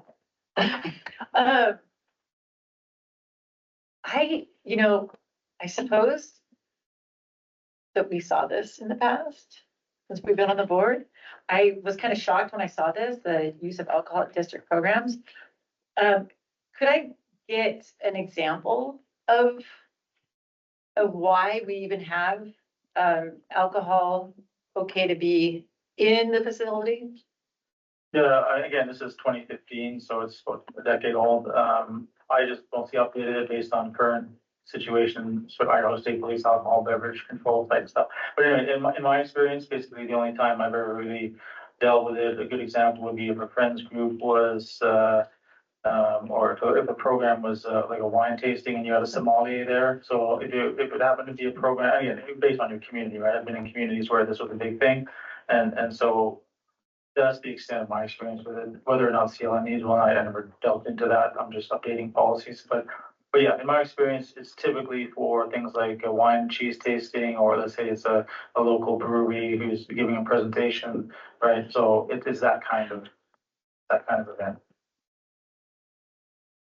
Okay, Trustee Robinson?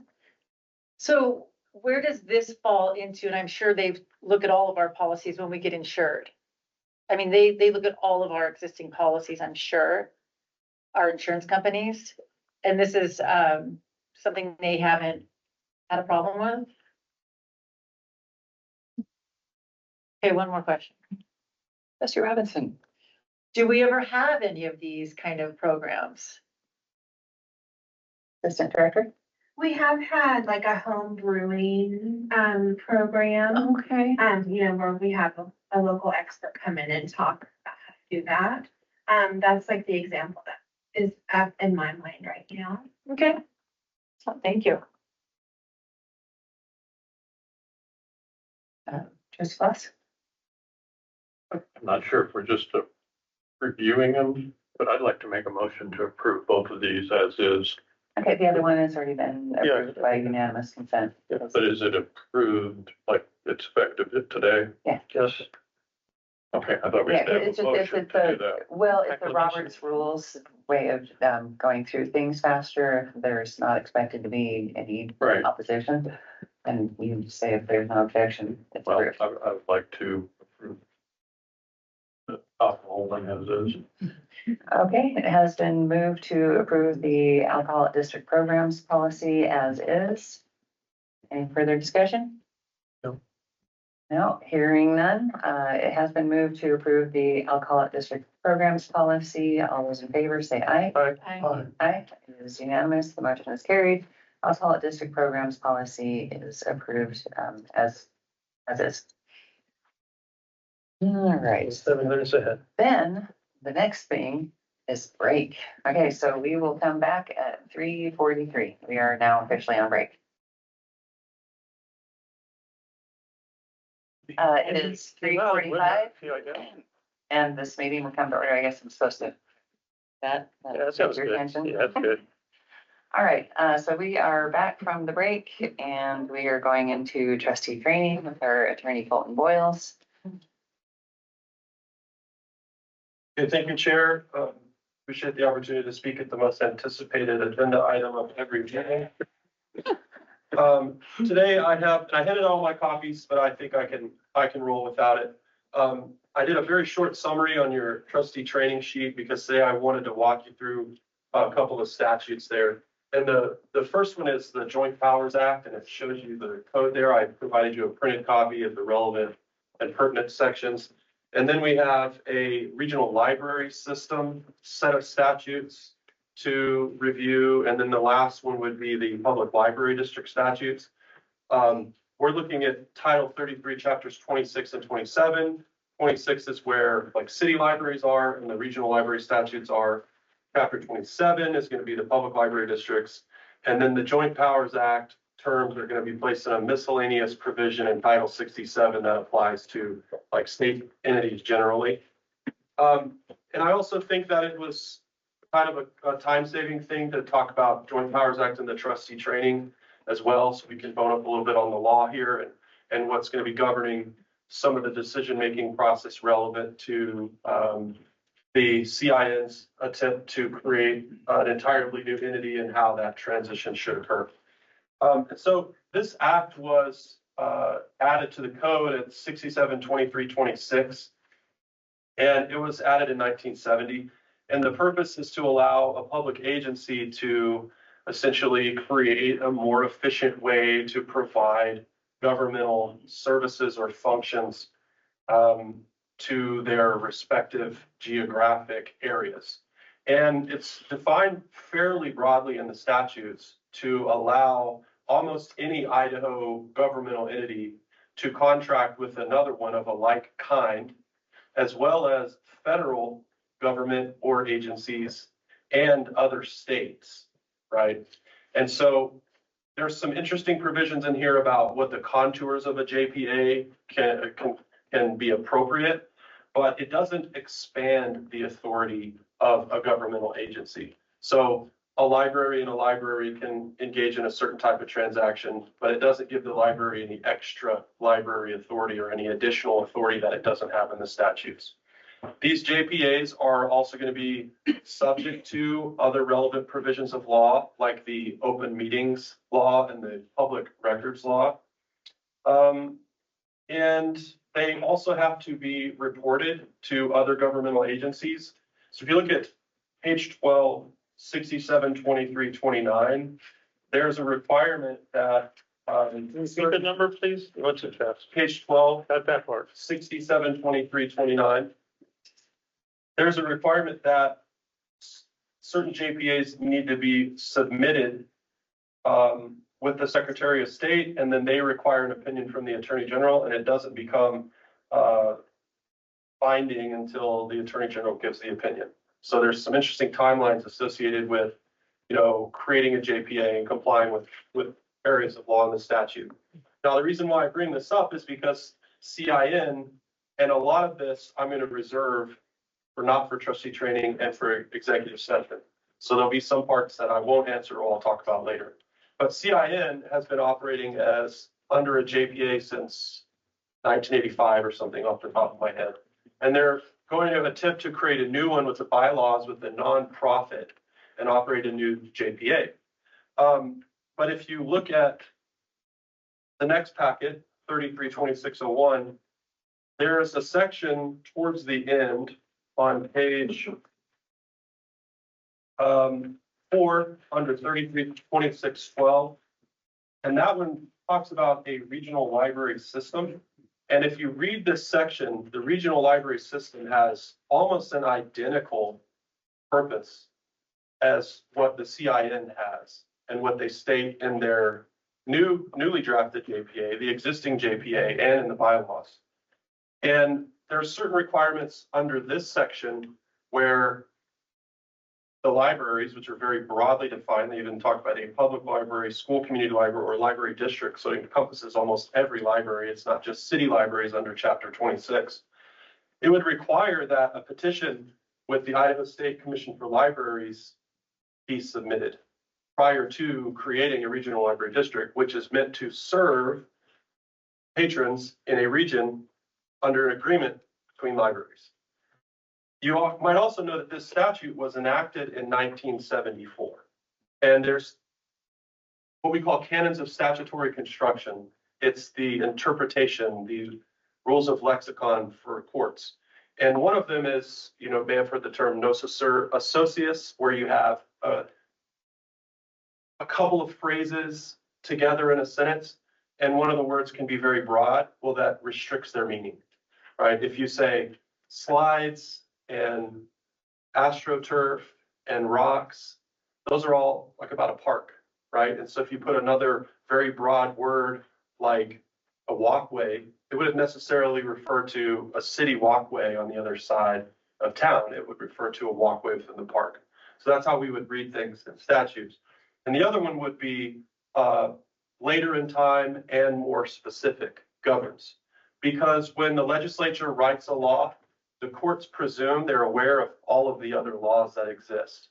So if you have a JPA, that's very general, and then you have a regional library system that's more specific and it's later, then the presumption becomes that probably is the requirement to follow that, and you can't necessarily elect to follow the more broader general one. And so as a part of this trustee training, I just wanted to kind of raise some of these broader concerns as we're getting more documents. We just got the bylaws in a couple of days ago, so we're trying to churn through this as much as possible. But we're a government agency and I'm a government attorney insofar as I represent the agency. And so we have to first try and make sure we're following the law. And so this is going to be one important question we need to resolve throughout this process, is to determine, can the community library network actually operate a JPA in lieu of a regional library system, right? And so if you go to Title 33, Chapter 2701, I didn't print that out. It's fairly large for you, but you guys are referred to over and over and over again as a library district, right? And then if you refer back to 2613, under the definitions, they do talk about a library board being 5 citizens appointed or elected to govern a public library, which would be like a city library, or a school community library, or a library district, which would be CLN, in accordance with chapters 26 and 27. So it's very broad and would apply to probably any public library in the state of Idaho. So it's not impermissible. I think that the idea of a consortium is legal and there's a way to do it. How it looks might change, but I think it really was just going to depend on how the board decides it's going to proceed and how we're going to interpret what statute we operate under. But these are going to be serious concerns moving forward about where we take it. Are we taking it under 26 or 27? Are we using the JPA in Title 67? Or are we going to proceed as a regional library district? The JPA or the regional library district, once it's created, has almost identical rights and powers and almost identical sort of statutory prerogatives. One of which being it can operate. It may not be able to be a nonprofit, it may have to be a public corporation, but from our legal perspective, that's practically the same thing. It can get insurance, it can purchase certain things, enter into contracts, it can have an administrator with its own, sort of staff that it directs in coordinating the different library boards' wills. But it will take authorization from this library board, either to delegate it to the director, but the library board needs to consider itself which direction it wants to proceed. I don't think the director can make that decision on its own. And there's another reason why there's a sort of a couple of ways to proceed here is, I guess structurally how I would say it. I like to think about philosophically how these things came together as well. And we're requesting the legislative history on this too, so we're going to do a little bit deeper of a dive. But a city library is not comprised of an elected board. It's an appointed board that hires a director. And we have an elected board that hires its own director. And so there's a different governance mechanism there too that may or may not fit well under either of the schemes. But regardless of that, I think the good news is that there's no reason why the CIN has to go away under the current law. It may need to be changed or amended or fixed or whatever. But if the boards of the libraries want it to continue, there's definitely a path forward wherein they could do that. So do you guys have any questions over JPA's regional library districts? Trustee Boss? One thing I had noticed, and maybe I'm just scratching on it a little bit, is the confusion of district libraries, and you're kind of alluding to district libraries, city libraries, and school libraries. And we have all 3 in the current JPA. We've got 2 school libraries, Silver Valley, Osborne, Idaho, and we've got numerous city Idaho. Anyway, is it even set up correct? Because it's got this mixture the way it is now. Was this even done right according to the law? It seems like it's confusing. Well, then I would answer this question by saying, assuming that the libraries are not required to form under the regional statute, that you can have a school library or any public agency can contract with another one to provide those library services. So something that's not a library can't enter a JPA with something that is to purchase it. That's a separate statute where a city says, we don't want a library, we can pay Community Library Network to provide one for us. They can do that. That's not technically a JPA. But something that does provide library services like the school or the city library, assuming that you can proceed under a JPA avenue, there's nothing that would prohibit them from doing that either. That's why I said it was an option under either path, but we just need to determine which path is permissible. So you get there either way, right?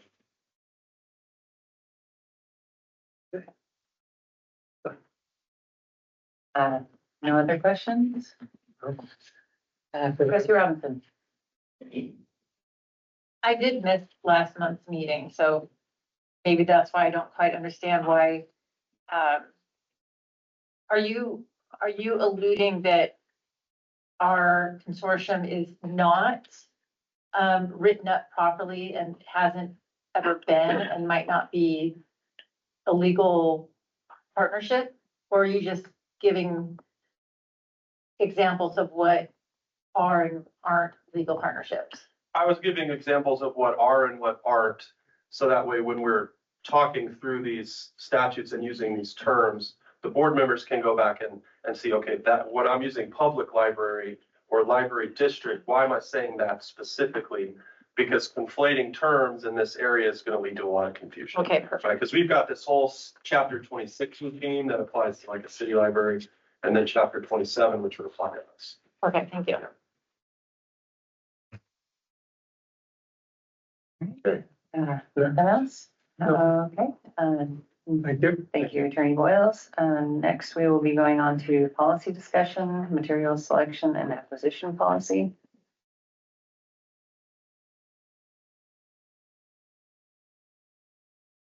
Professor Robinson? You'll probably get to this, but where is this coming from? Who did these changes? Oh, well, it was, the director took what was requested by, some of the trustees, and I think that there may have been other reasons to update it already. Anyway, it was, requested last month by trustee Boss and trustee Amersetti. So you said to update it already? Board approved 1/16/25? Trustee Boss? What had happened was, the library director put in a section to make it compliant, and I don't think we ever did the final vote on it. It went to legal, but when it came back, I put in some additional things I wanted, and it was kicked around and it's still here. But ultimately, what I agreed to do is put my changes into the library director and let the library director word it professionally, and that's what we have here.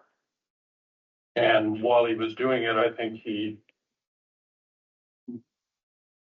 also did the new policy we just went through on the program. So all of the stuff that was in there about the performances, that was an opportune time to take that out and move it over to programs. There were other confusing things that he hadn't had a chance to look at that were held over from several years ago. So I think it was his chance to clean up things. And in addition, my changes that I wanted to do got consolidated onto line 20, which is things that are against Idaho state law. So that clarification was made. So it went through quite a bit with the library director cleaning things up. That's the way I see it. Okay, so we will go through this seriatim, although I don't know enough if it's necessary to go through it every paragraph. Does anyone have changes for page one? I have another question. Trustee Robinson? So the changes that trustee Class submitted, were those, again, because I missed last month, sorry, were those approved by the rest of the board, or is it something that he gave directly to the director and you guys have not, the board has not seen it yet? I think that the director had them months ago, and Oh. so anyway, so any changes on page one, trustee Hanley? The director had his hand up first. Oh, sorry. Yeah, just for the sake of clarity, so a while back, we did a packet that revolved around the mature content collection and the cards and stuff. And at that time, I put a little paragraph into this policy, just so that it made sense in relation to those other things. But at that time, I think the board felt that that wasn't enough of a tweak on this policy at that time. So that was the only change at that time, was that, I think it was a single paragraph that I suggested putting in there to clarify how it relates to the other policies. So at that point in time, I have to go back and check, but I'm pretty sure the suggestions by some of the trustees were already like in drafts that weren't being discussed, like weren't approved. So most of what I've done here, and it's hard because the green and the red doesn't indicate where the source of any of those things were from, so that may be causing some confusion. But like I moved a lot of stuff around, stuff that should have been under scope or should have been under purpose, like they were just in different places. And so whole things are read out because they're actually just being moved to different locations that made more sense based on tradition or typical collection development policies. Okay. Right, so that's why there's a lot of stuff that looks like it's red, right? Yeah. But it'll show up later in a different way, so that's most of what I did, and then I just sort of kind of worked with what the trustees had in their drafts, based on my professional textbooks and stuff, so. Okay, thank you. Trustee Hanley? In response to the sheriff's question, if we had any issues with page one, I do not. I'm fine with the way it is. Okay. You're good. Okay, good. And, okay. So moving on to page two.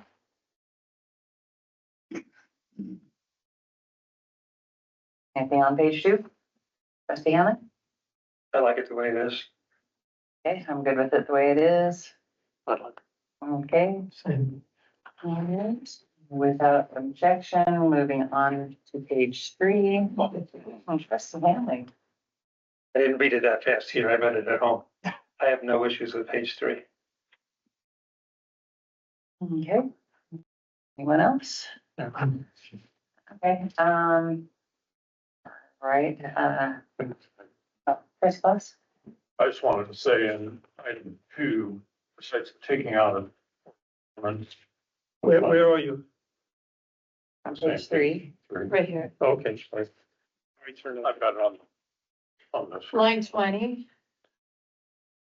I'm saying in line 19, the work performance, that is the part that went over to the programs policy. But lines 21 and through 29 is the parts that are added, and it's items that are actually against the Idaho state law. And so we felt it was appropriate, or I felt, and I believe the director does too, that it's appropriate to include those in things we're not going to buy. So that's the part that I was trying to, you did a lot more. Okay. But I like it the way it is. You have a hand. Trustee Robinson. Yeah, and I just want to point out that on number 2, starting line 20, the A and B, Wait, on page 2? no, line 20. Oh, okay. Page 3. Yeah. Oh, number 2, okay. Got it. Yeah, that's right.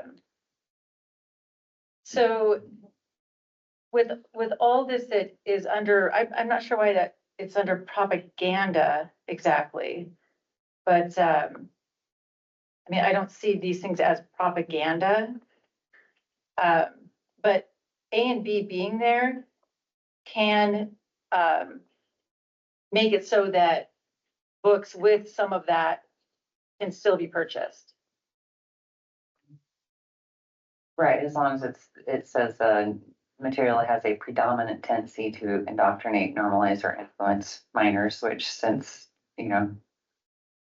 state and most other states have almost all these things are illegal, there's no reason to be advertising them and normalizing them, because advertising works. So that's why people or companies spend billions of dollars in our country, and we shouldn't be advertising these things to children. Okay, Trustee Robinson? I'm just wondering why we're using the word propaganda. And I see it's up on 4 and 5, same page. Or the line 4 and 5, same page. I don't know why we're using the word propaganda. Maybe whoever, I don't know who put that in there, if it was a trustee or the director, but maybe they can explain why it's that word. Trustee Ambersetti? So there are two aspects of this propaganda and indoctrination. During my 17 years at the Air Force Survival School, we taught our aviators who were at high risk of capture, how to avoid being manipulated in their really mental manipulation and turning them against what they've been taught and raised in, turning them against the United States. That happens with books, and that happens with materials, and that happens with things that we see every day, whether it's advertising, commercial advertising. In this case, we're talking about books for children, for minors. And propaganda is the perfect word for it, because that is the word that describes trying to promote ideas when coupled with indoctrination that would twist you and twist your mind and make you question the values that you were raised with, much like some of our educators, for instance, in my 22 years at NIC, who I heard proudly telling people that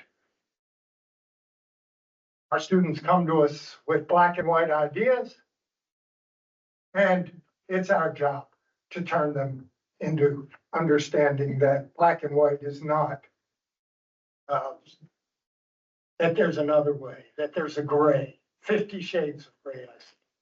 So the point is that propaganda and indoctrination are very, very closely linked, and we don't want our minors being indoctrinated and propaganda being used to drive indoctrination. So that's the answer to the question, and I'm the one that put propaganda in. Trustee Robinson? My only concern with that word is that it can be subjective or not understood. That's my concern with the word. And I'm wondering if that is something that the people that have the job to select the materials, is that going to be a word that's going to be gray to them? Or is that a black and white word for them? That's my concern about that word. Trustee Boss? That's why we have 2A. The average person, 18 years of older, applying the local community standards, which means Kootenai County would find the material has a predominant tendency to indoctrinate, normalize, influence minors, blah, blah, blah, that for activities illegal in the state of Idaho.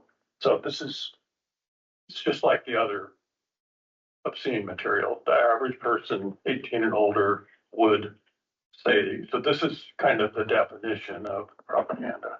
So I think it's totally in the norm of what the Idaho state law has and what had here for obscene material. Any other discussion on page 3? None. I have. Okay. Grant? Thank you. So, line 4, we define materials inappropriate for minors. And that says it means obscene or sexually explicit content and propaganda promoting illegal activity. When you go to line 20, we define propaganda, but within the definition, it doesn't necessarily require that the propaganda, which is the spreading of ideas, information, or rumor for the purpose of helping or injuring an institution, cause, or a person, according to Merriam-Webster, has to promote illegal activity. And so I think that deficiency in the definition of propaganda could subject it to attack. While you could argue that promoting illegal activity is inappropriate for minors, and I believe the director rightfully can do that as a professional librarian, I don't think we should leave the definitional component of that absent, right? It's almost like we almost got there, but instead we said to indoctrinate, normalize, or influence minors in regard to activity that is illegal. And I think that would encompass anything, because when I'm telling my child, you know, you don't want to do drugs, I am influencing them in regard to activity that's illegal, right? And so it needs to have that illegality component in it, I believe, or else I don't think it's going to survive. The other part of this conversation has to do with how we carry these definitions through the policy. So we have obscene or sexually explicit content means, so that way that phrase contains disjunctive. So anytime we use obscene alone, the reader's left to infer, is that otherwise defined? So unless we use the term obscene or sexually explicit content, we're not inserting the rest of one, including A, B, and C, into the sentence. The other thing is that we're talking about selection, but what's not included in this definition of obscenity or sexually explicit content is any reference to the Miller test or the obscenity light test, where it's taken as a whole. And so it could be read very restrictive to take something out of context, or it could be read to keep it in context. Like if you read C, the material lacks scientific, literary, medical, artistical, or political value. You could read that as a whole, the material does, because of the way the material is defined. But if you look at what's after the means under obscene or sexually explicit conduct, it says any description. So it's ambiguous on how the director should interpret that. Or if the board's will is to incorporate the Miller test here, or if it's specifically to exclude the Miller test or the taken as a whole requirement, or if the board's saying we want to exclude it because this is selection and we have more discretion and that's why we're not following the Miller test, right? I think those are important things to consider as we pass this policy. So I can wait, it's related, and I can wait till we get to the page, but page 409 is sexual conduct, page 4, line 37 is materials inappropriate for minors.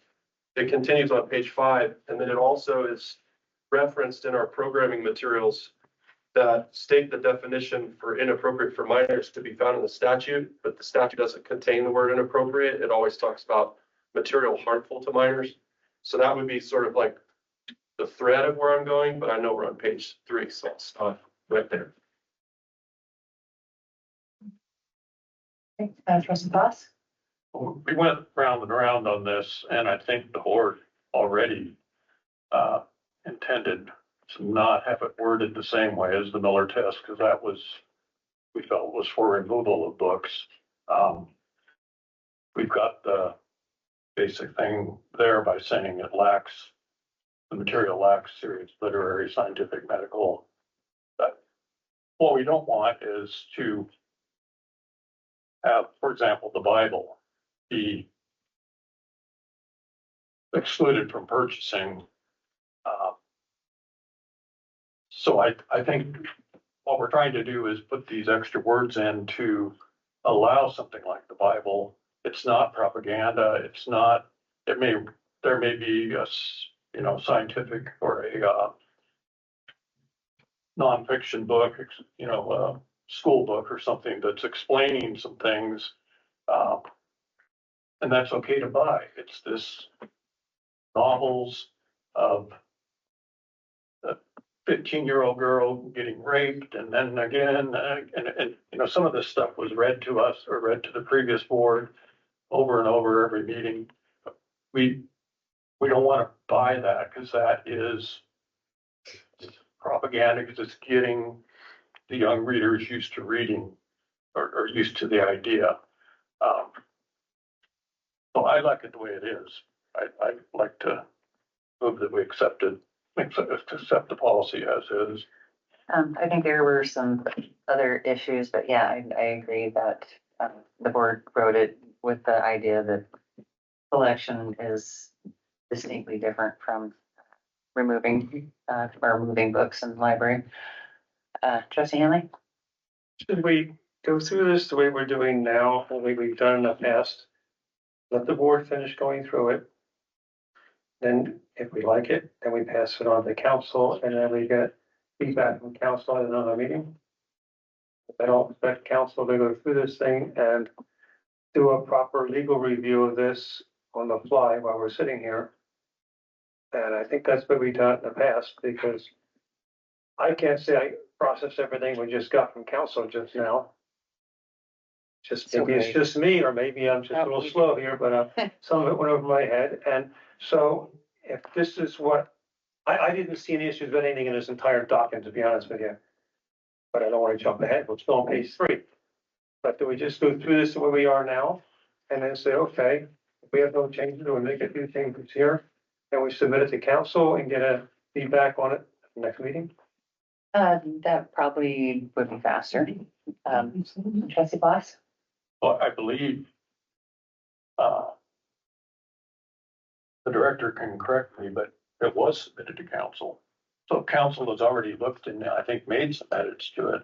So I would contend that we could pass it the way it is if we don't make any changes. If we try to make changes, then we are going back to council. So I think the director has looked through it and legal counsel looked through it. And if it's covering the things we want, I suppose that we can approve it as is. Well, and the attorney suggested some other things. Director? Obviously, I've said it many times, I'm here at the service of the board. If legal counsel says something like, he can tighten it up or he can make it better, then I would want him to do that. I'm not a lawyer. To say that obviously these packets get mailed out to the trustees, and I'm not sure that constitutes legal counsel review, even if he saw it, like you all saw it ahead of time. Right, you come here prepared to talk about it. So I think we should understand that that's the extent with which council has as well. The council, treasurer, trustees, they get this packet a week in advance, right? I'm not sure that constituted legal counsel's approved. I don't want to speak for him, but I'm not sure that actually constitutes that. So because every time that since I've been here, when you have bumped a approved policy to council, the same thing would happen. He could get it a week in advance, everyone got it a week in advance. Just talked about here, it was approved, it still went to him. So I don't know why it would be different this time necessarily. But again, I don't meet with council very often. So if he's saying across the table to me that there's something in here which would be better described and better defined, I would love to be able to make that part of it. Yeah, I would rather have the best policy that we can get. Trustee Ambersati? I was under the impression that council had already seen this and made changes to it. Is that not correct? I received a draft from the director and had a call with the director and noted these concerns primarily. And the director made some edits to the document and it's better. However, in the interim, we've had a memorandum decision and order from an Idaho court related to a public library case, dismissing half of the plaintiffs and only proceeding with a couple of the causes of action, which makes it, in my mind, more likely that they're going to be looking for another defendant. And so that only heightens the risk of potential litigation. And so if you sense the urgency or aggressiveness from my counsel, it's directly related to that. However, if you want me to stop talking at any time, it will not offend me. I would gladly do it. But the reason I brought that comment up is because of the way we do bring in the concept of obscenity light on page 5. And as it only relates to sexual conduct. And so this is another part of that. Well, how do we read this if we're putting the actual definition in place of the word? And so we talk about only as regarding the minor curation that we're not going to select books that have a graphic, visual, or written depiction of sexual conduct to the maximum extent allowed by the obscenity light test. And so that's why I brought up the concern of as the board is going through a selection process and asserting the position, which I think is an arguable position based upon the state of the law that could succeed, but we don't know that. That selection has more discretion based upon the ALA case, right? We haven't had better clarification of that yet. Then we're pulling back from that position by then limiting graphic or visual depictions of sexual conduct to the maximum extent allowed by the obscenity light test. Now that sounds like a restriction, but it's not really. It's a walk back of what you're saying, right? So we're saying we're maximum discretion on selection, but then that's walking that discretion back a little bit and incorporating the thing we're walking away from. It doesn't mean we can't do it and we can't try it. But when I read the policy, I just misunderstood what direction the board was going. And I'm happy to help you craft that, but I don't think that conversation was going to come out just parsing line by line, right? So now I see maximum discretion here in your definitions we need to tighten up, but then we're pulling the obscenity light test, which is Miller as it relates to minors, right? Because it can be less and less obscene for the younger age groups, where we strongly anticipate the court is going to allow a library to restrict something for a 5-year-old it wouldn't for a 17-year-old. And that's, I think, how we're using the term obscenity light. Okay, Trustee Bobs? I guess I don't know when this paragraph got added. I don't remember that being in there originally.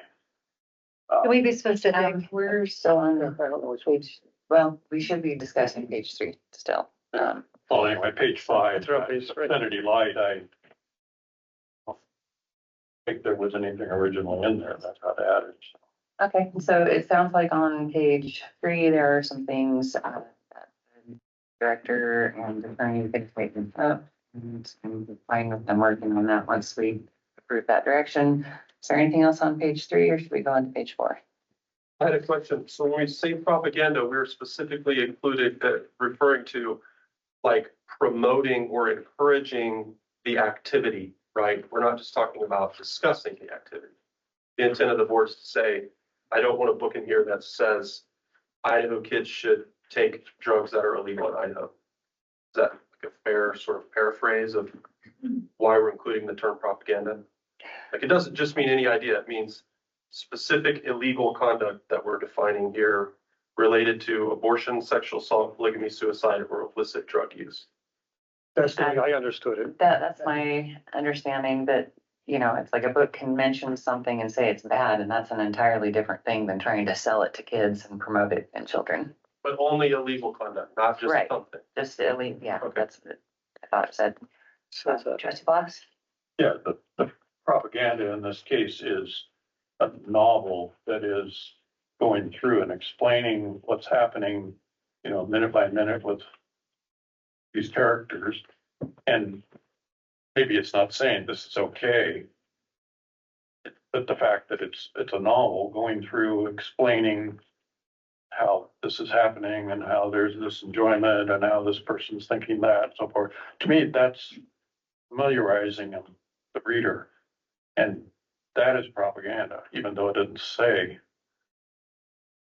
you know, propaganda.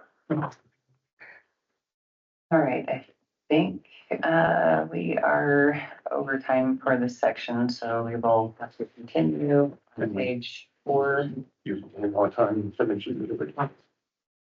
Well, do you guys think that we can get through it shortly? Okay, so on page 4, I had no changes. No questions? Hanley? I had no changes. No. Okay, then moving on to page 5. Yeah, I thought, well, I'm director and the attorney can probably come up with better wording, but in line 6, or no, line 7, where it says depictions of sexual conduct, I think we previously defined sexually explicit content rather than sexual conduct, so maybe that be a better word, but you guys can probably fix that later. Yeah, Trustee Robinson? I think conduct works there actually, because no graphic, visual, or written depictions of sexual conduct. It does grammatically, I agree, but as far as matching what it says earlier in it, the definition was of sexually explicit content, I believe, Trustee Boss. this got added, maybe 3 was there.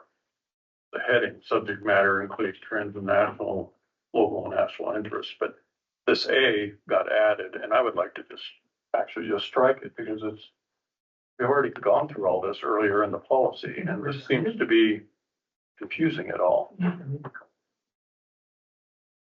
It does seem to be.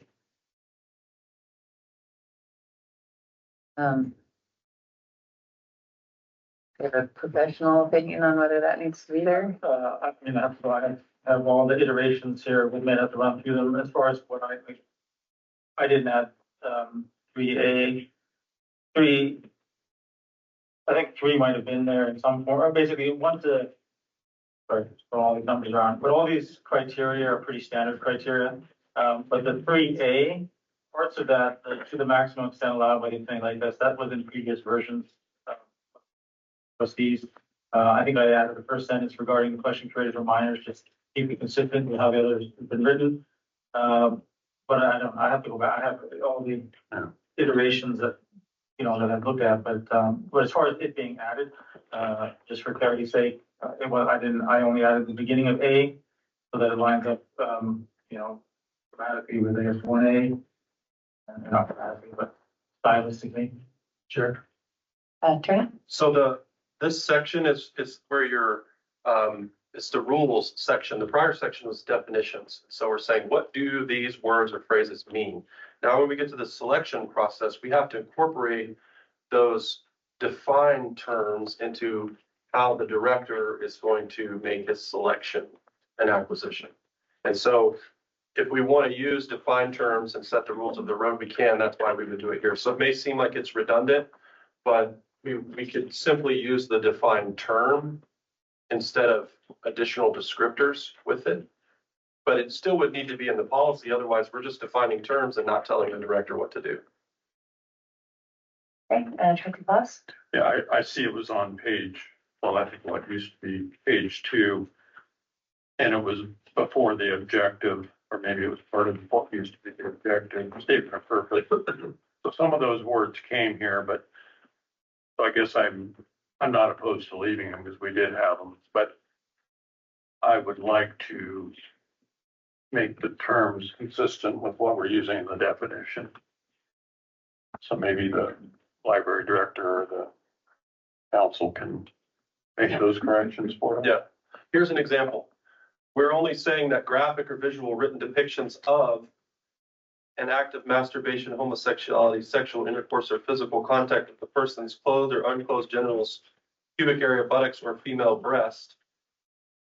And, that was as it was defined in this policy, won't be selected to the maximum extent of the vicinity like test, right? So we're not actually saying that sexual excitement is included in that. It doesn't include sadomasochistic abuse, and it doesn't incorporate obscene or sexually explicit content or propaganda into that definition. So technically, the director could still purchase all of those defined terms with the exception of sexual conduct. So if you don't use a defined term in your selection section, just defining the term. Okay, anything else on that page? Hearing none, we're going on to page 6. I don't have, oh, as is, state your name. Okay, Good with it? Oh, there we Yep. go. Dan Rossetti? So I move that we send this back to the director and council, have it placed on the agenda for approval in April. Get all that, should have been writing it down. Has been, okay, say it again, please. Move that, this draft be sent back to the director and, council for wording in accordance with council's suggestions. Am I going too fast? Okay, so And this we- draft be sent back to director and council. For amending in accordance with council's suggestion.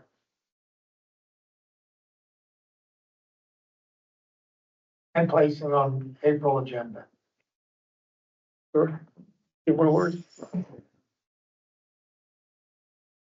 I think the last part is, well, yeah, I'll just, yeah, and placing on The future, no. April agenda. Okay, has been moved that this draft be sent back to director and council for amending in accordance with council's suggestions and placing it on the April agenda, correct? Thank you. Okay, any further discussion on that? Hearing none, it has been moved that this draft be sent back to the director and council for amending in accordance with council's suggestions and placing it on April's agenda. All those in favor say aye. Aye. Any opposed?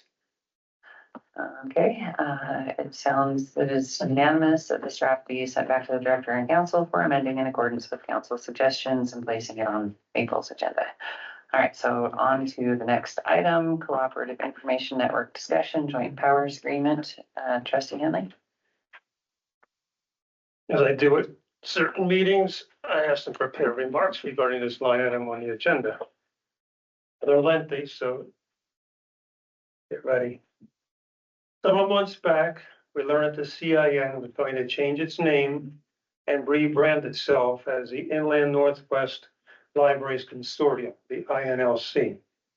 So I decided to sit in on our last 2 meetings on February 19th and on March 4th. It is at that March 4th meeting that I will address now, coupled with my thoughts regarding the pending INLC Joint Powers Agreement. The meeting opened, the CIN meeting opened with an opportunity for public comment.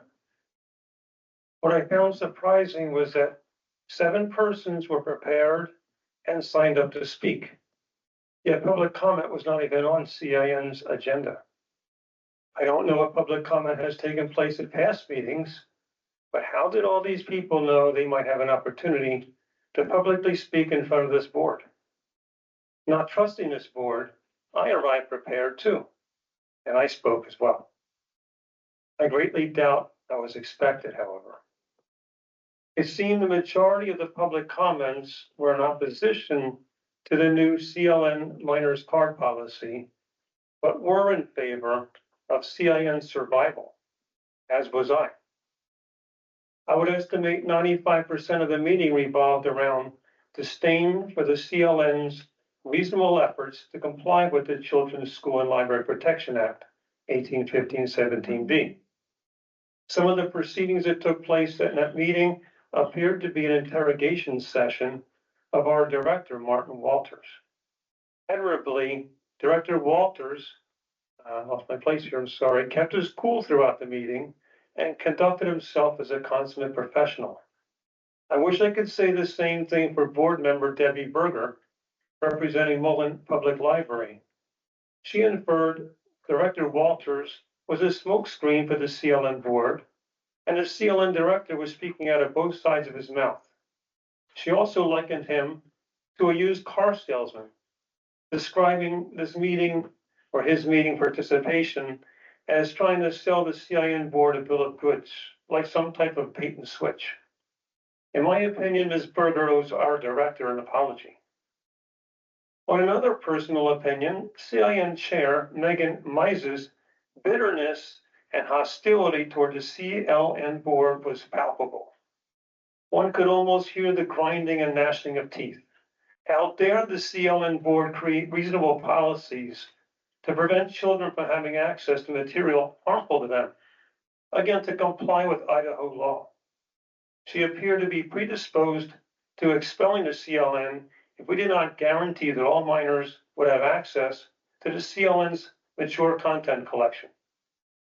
Moving on now to the INLC Joint Powers Agreement. I read the current CIN Joint Powers Agreement and the operating agreement, followed by the proposed INLC Joint Powers Agreement. My take on these two JPAs is, wow, they certainly don't resemble one another. My read on the current JPA is that member libraries, this is what we have now, we share an ILS system, software.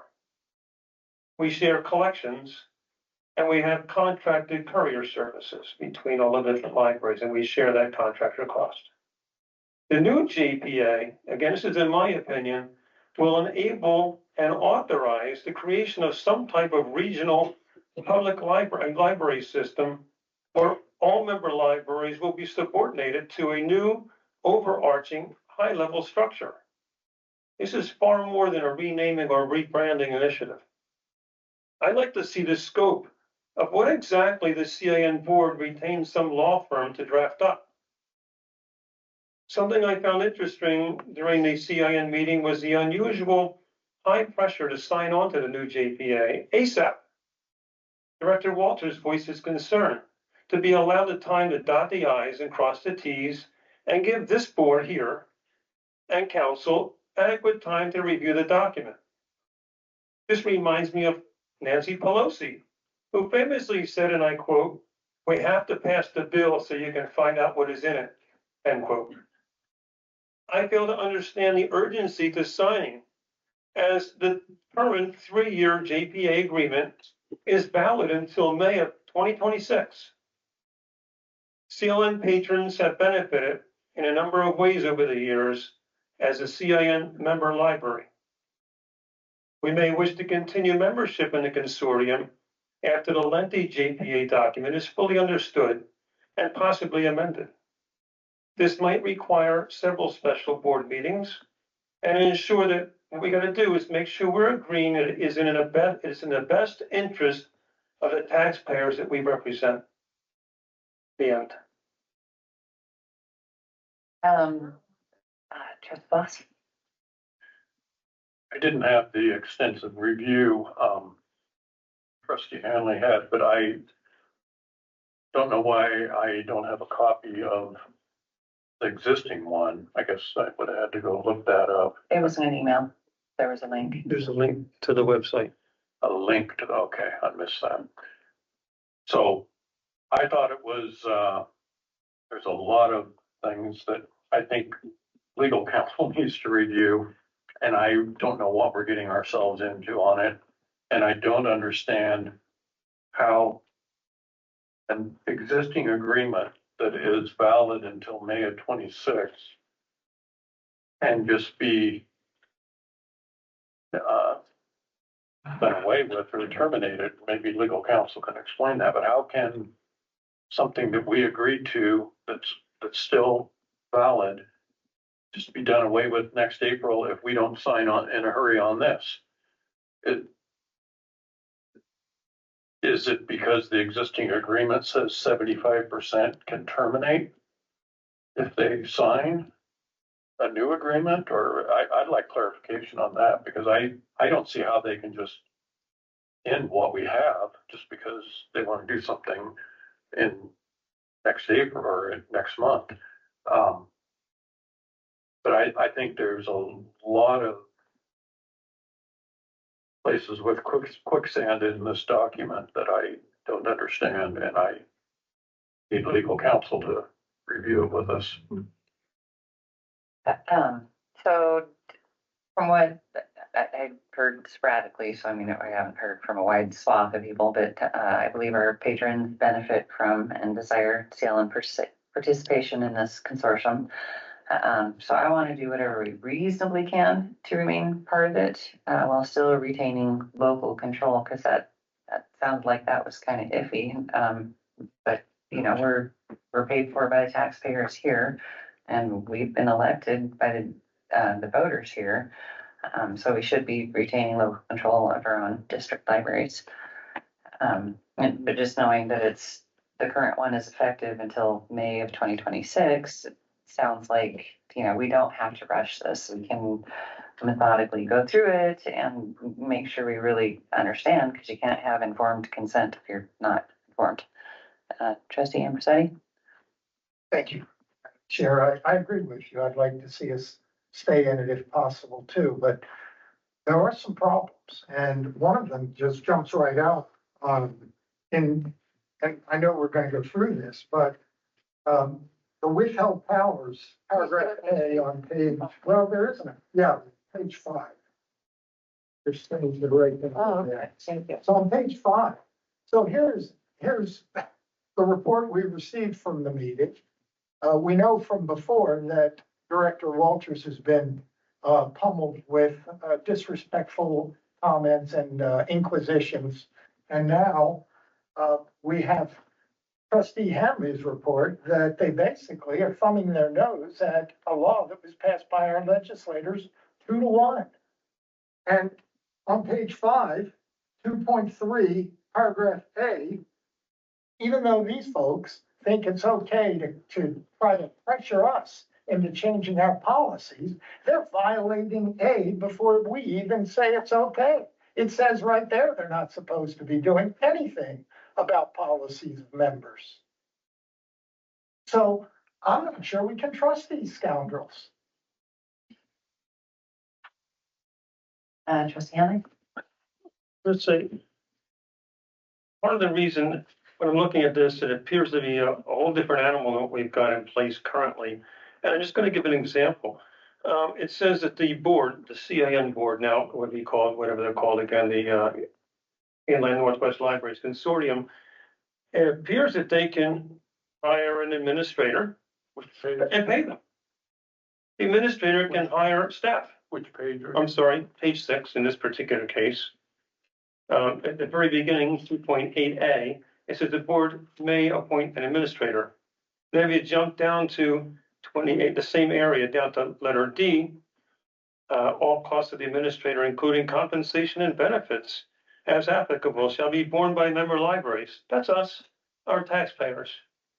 They can hire people. Okay, Director Walters has one vote. He has one vote to say amongst a party of 16 member libraries. So they can hire staff, they can hire courier, they can buy cars, they can lease a building. This is not even close to what we have now. That's why I was so concerned. I was saying there's some potential by signing this as an overarching. We're basically going to be subsumed, potentially. We could be, but this allows for it in my own non-legal reading of this thing. It wasn't fun reading it, I gotta say. It took me a while. I had lots of highlights and markings through it, but this is a beast. We've gone from a 5-page document, the joint powers agreement that's in place currently, not counting the other working piece of it, to a 25-page document. And there's a lot of stuff in there. So I'm very cautious about it. Yeah, and the bylaws, which are accepted if we accept this, are part of it. We just got those. We just that got today. those, yeah. So, Trustee Boss? So I did look through that, and I saw that that same section, and I thought this is really confusing, that the administrator can be one of the members, I guess appointed by one of the members, but are they getting double pay? They're getting paid by their library district and some extra money, or this is really confusing, all the costs of the administrator, compensation, benefits. I didn't think the existing CIN paid the members of the director, yeah, chairman of the board or something, but also I'm confused by, this on page 7. Cooperative borrowing would be under 2.12C. Patrons in good standing with their home library, for example, Liberty Lake, say, can check out physical materials of any other member library. And it'll be honored by other member libraries. So I've got my CLN card, says Community Library Network, and it's got CIN across the bottom.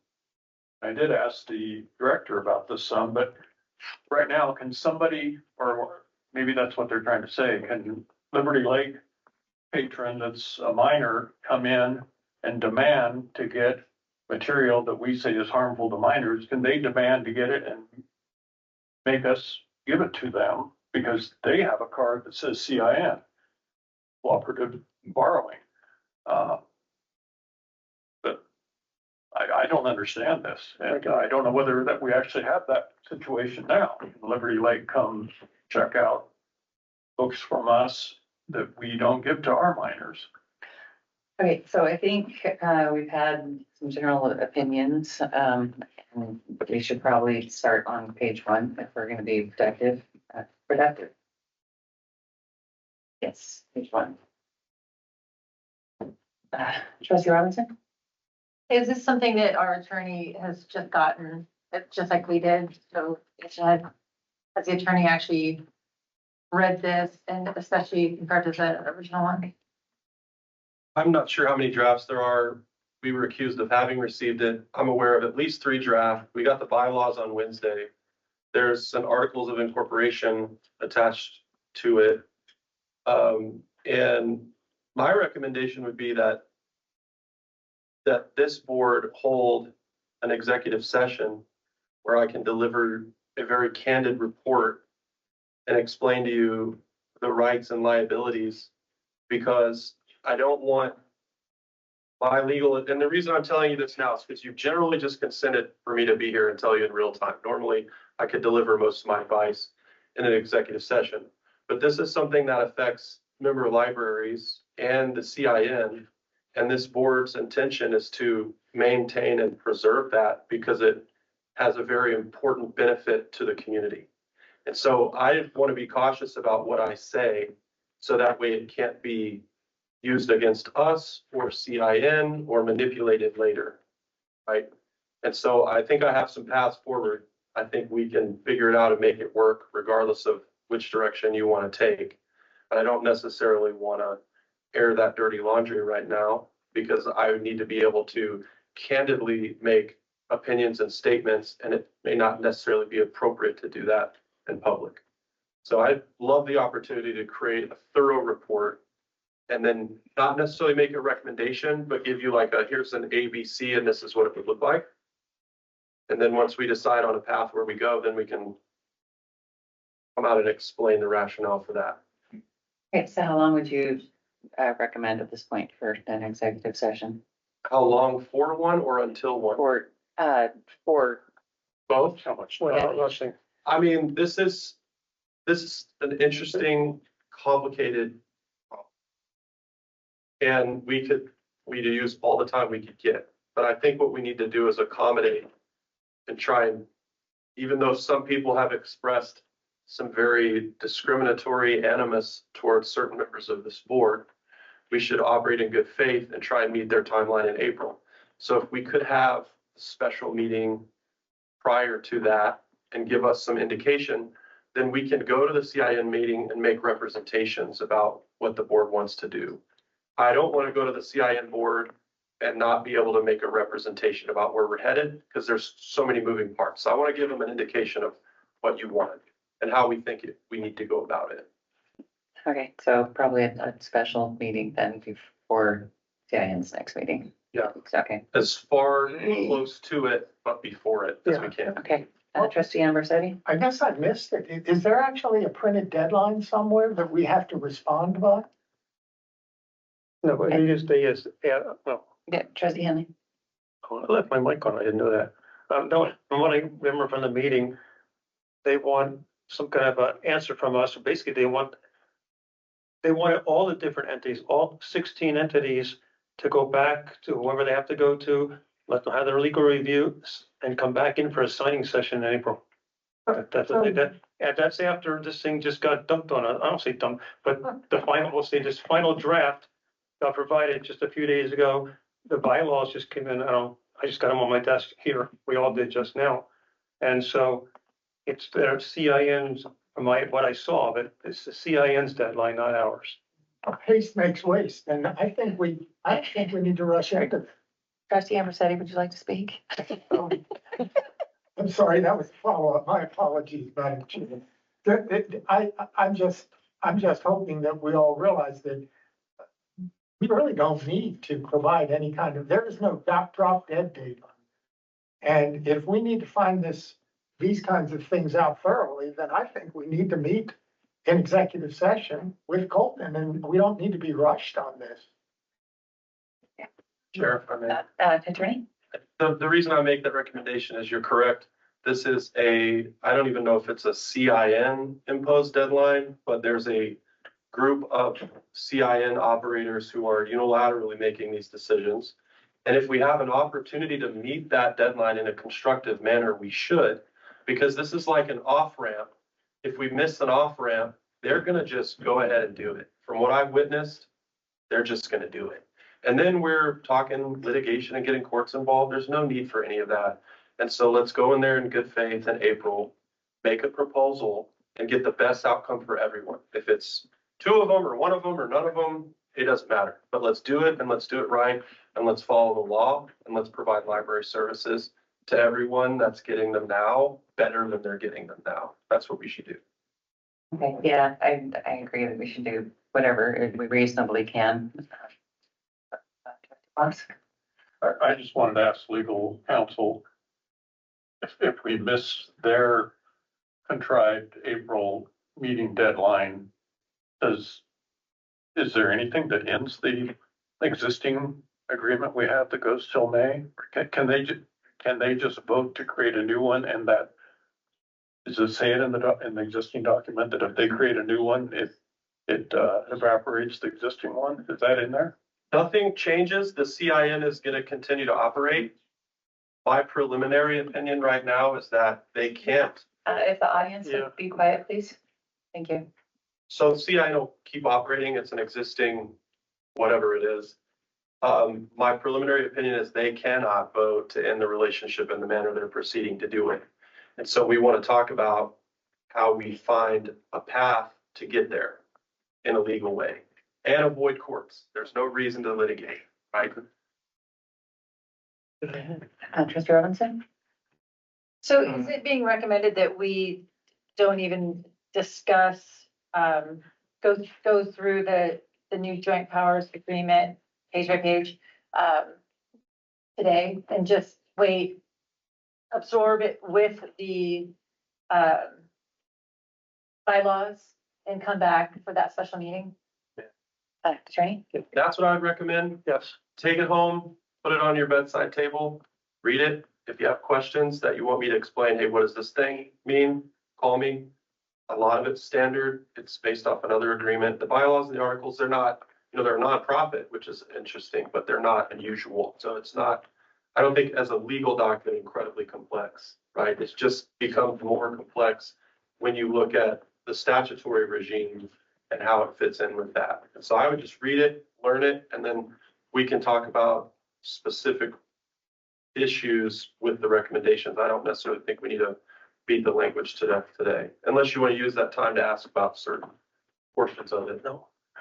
Okay, well then, if there is no arguments, we should move on to response to public comment.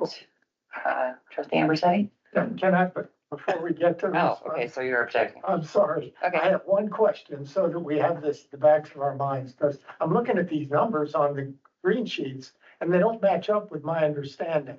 Can someone kindly tell me everything, we So wait, you're not talking about the JPA? We are. Oh, okay. So for the purpose of, considering whether or not it's worth all this heartache, and harassment from these people, I'd like to really know the bottom line on how much we give these folks every year, the full amount. Like, is it 200,000, 190,000? Contractor? We should. All right, so I had prepared obviously to report a little bit, for this agenda item. Quite a bit of it actually was in reference to what legal talked about in the training session. So that's fine, we'll either let that go. I do have some stats and data here. I'm happy to do it, timing's not great. This can be done at the next meeting, so it's just, or I can deliver it to you, you know, in another format, but I mean, it's just a lot of data. If you want some data now, I can try and rip through it pretty quickly. But again, I know the way this agenda item played out is probably not conducive to me saying too much now. So it really, I mean, I can answer questions really quick, but I don't want to give a short shrift. So either this is something that you would be able to get ahead of. So if we're having a special meeting, you would get a packet ahead of that as well. So depending how long you want to digest the data, the statistics, I can say some now, we can leave it to that meeting, but it speaks right to the point of we need to understand, everyone needs to understand, the public, the board, what is really happening with this relationship, right? Financial, collection side, all that kind of stuff is critical to the other decision, which is more philosophical, structural. Those are my 2 points, the structural philosophical side, the professional or Idaho code side, and then the practical side. So I have some more data, which I've always teased you guys with over the last couple of months. But again, it's just up to you whether you need to hear it now or whether you're willing to digest it, you know, when I can actually deliver it in a more, my personal notes, but deliver it in a better way to you ahead of the meeting, so. Madam Chair, Amber, all I'm asking for is simply kind of a rough figure about how much we give every year. What are our dues? What do we pay to them? Any amount of our money, give me a rough amount. How much, and the reason I'm asking this is, obviously, if worst comes to worst, then they tell us goodbye. Yeah, so I can answer that. I mean, just really quickly, I'm just gonna throw it out there roughly about $46,000. We're contributing to Courier, about the same amount we're contributing in dues. So it's not at the 92,000-ish that you see on the budget every month, every time. So that's the 92,000. And then we also contribute typically 100,000, I think it was 130,000 last year, 100,000 to Overdrive for the e-resource collection. So all told, roughly $200,000. Thank you. Thank you. All right. Any further objection? Sorry, I hate to do this because I just said I wouldn't do it, but everyone's talking about the 140,000 items. Not to be mixed up with 140 items, but the 140,000 items that CIN owns, that CLN doesn't own, right? And that's one of the topics of what will CLN patrons? Okay, so just this morning, I got some of that feedback. Remember before I talked about waiting for Bywater to be able to export that report. Okay, so I mean, I don't want to throw this all at you, but I'll just so that we understand, because when we throw the 142,661 out into the air, we think, oh, that's more than our collection. And our patrons would lose that. But just to put it in perspective, the data I've got so far, only 26,392 items were actually borrowed by CLN members in 2024. So 18% of the overall collection was actually borrowed by CLN members. And then if you go through that, you know, it was 18,401 of those 26,000 were circulated one time, right?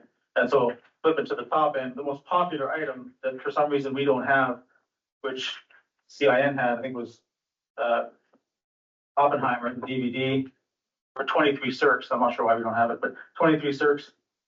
And then Gran Turismo on the DVD, 17 circs.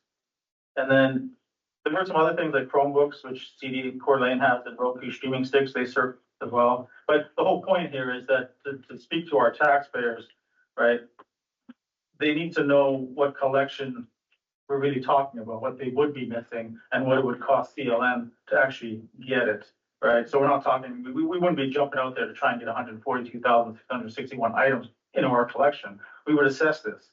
We would assess and see what was it that our patrons wanted, right? And we would build our collection in that regard. So I have a lot of this data.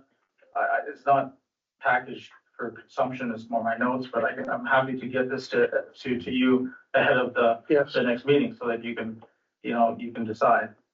Very interesting. And it's a very important thing for collection development. Like there's a lot of value and stuff, even as I scan through, the 142,000 items, that, I can see things like, okay, well, we should have that. Why don't we have that? As a collection development person, there's a lot of data there, which would be great for us to build our collection anyway. So, because that's what we want. We want our patrons to be able to get what they want. But they're the ones that pay for this library. So anyway, that's. Trustee Robinson? I a question, since we still have time. Oh, wait a minute. Is this over at 5 or 6? 5:30. Oh, 5:30, okay. When it comes to the courier expense, do the other libraries pay a percentage of courier expense, or do we pay all of the courier expense? Gretchen? Yeah, no, it was different. So we pay about half, and then I think did we get formula? Yeah, so there was a table in the table packet. In the table packet, which again, we just managed to get it out for today. In the table packet, there's 2 documents, I think. One is called the explanation of CIN funding formula.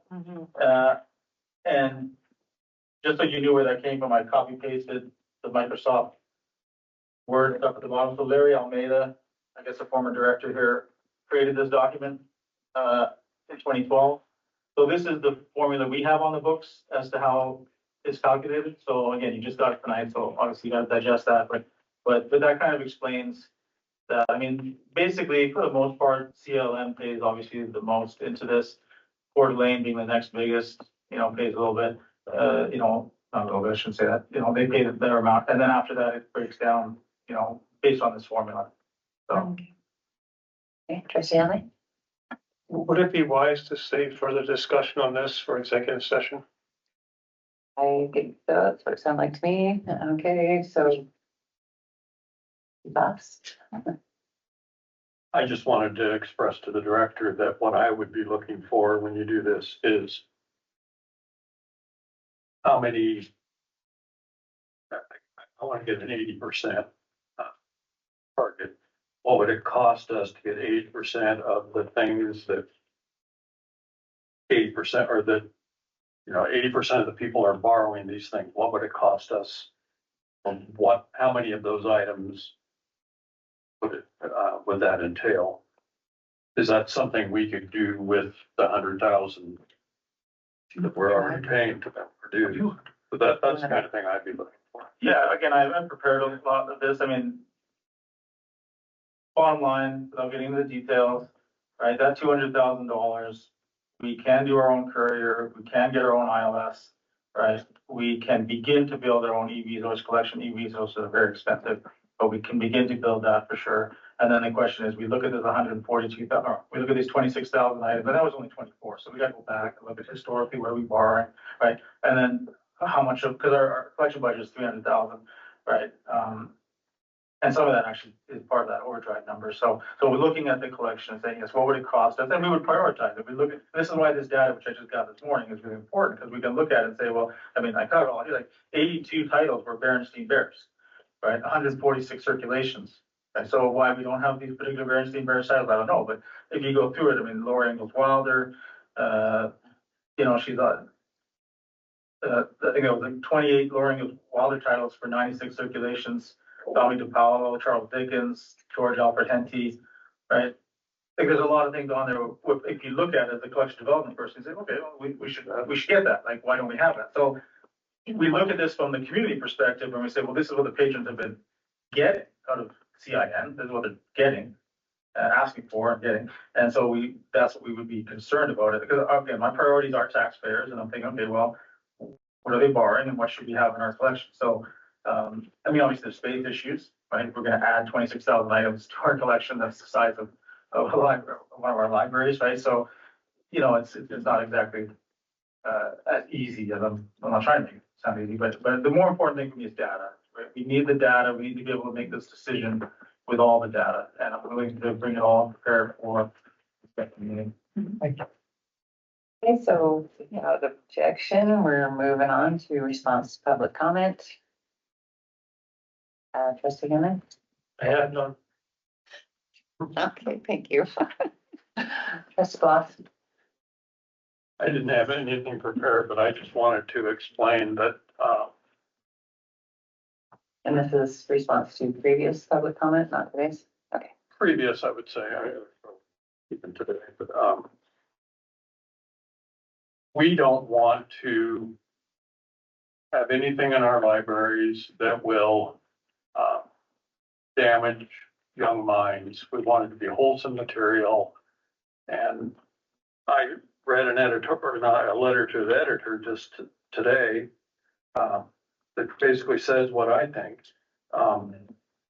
This person says they're 75 years old and they, have always heard that to control the future, the world, or even control the minds of your children or your grandchildren,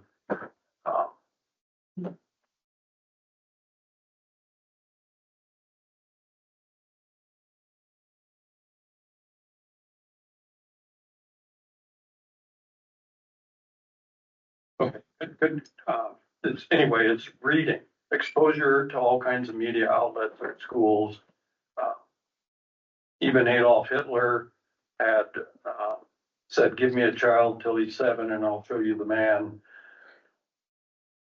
This is what I am personally, and I think most of the board want to make sure that we don't allow minors in Kootenai County to, the mom comes in with 3 or 4 kids and the oldest one is ambitious and gets out ahead and goes around the aisle and goes to the next aisle and comes back with this book saying, Mommy, what are these 2 men doing? Or, you know, any kinds of thing.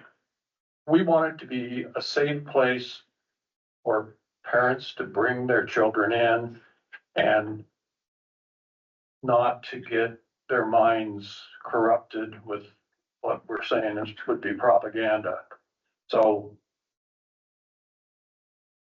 you know, once they turn adults and they're 18, the adult section will have different opinions and different kinds of material, but children should just have basic wholesome material and not have their parents be concerned about what they're going to find on those shelves. So that's really all we're trying to do. Okay, anyone else have response to public comment? Hearing none, we'll go on to discussion of future agenda requests. It sounds like we have an executive session with our attorney. Close to, well, okay, that's kind of completing thing. Does anyone else have a suggestion? I have a question. When is the CIN meeting? It's the day before, CIN meets the day before our meetings. Oh, okay, So so whatever that we're is looking next month. at April 16th is there. Ours is the 17th? Yes. Okay.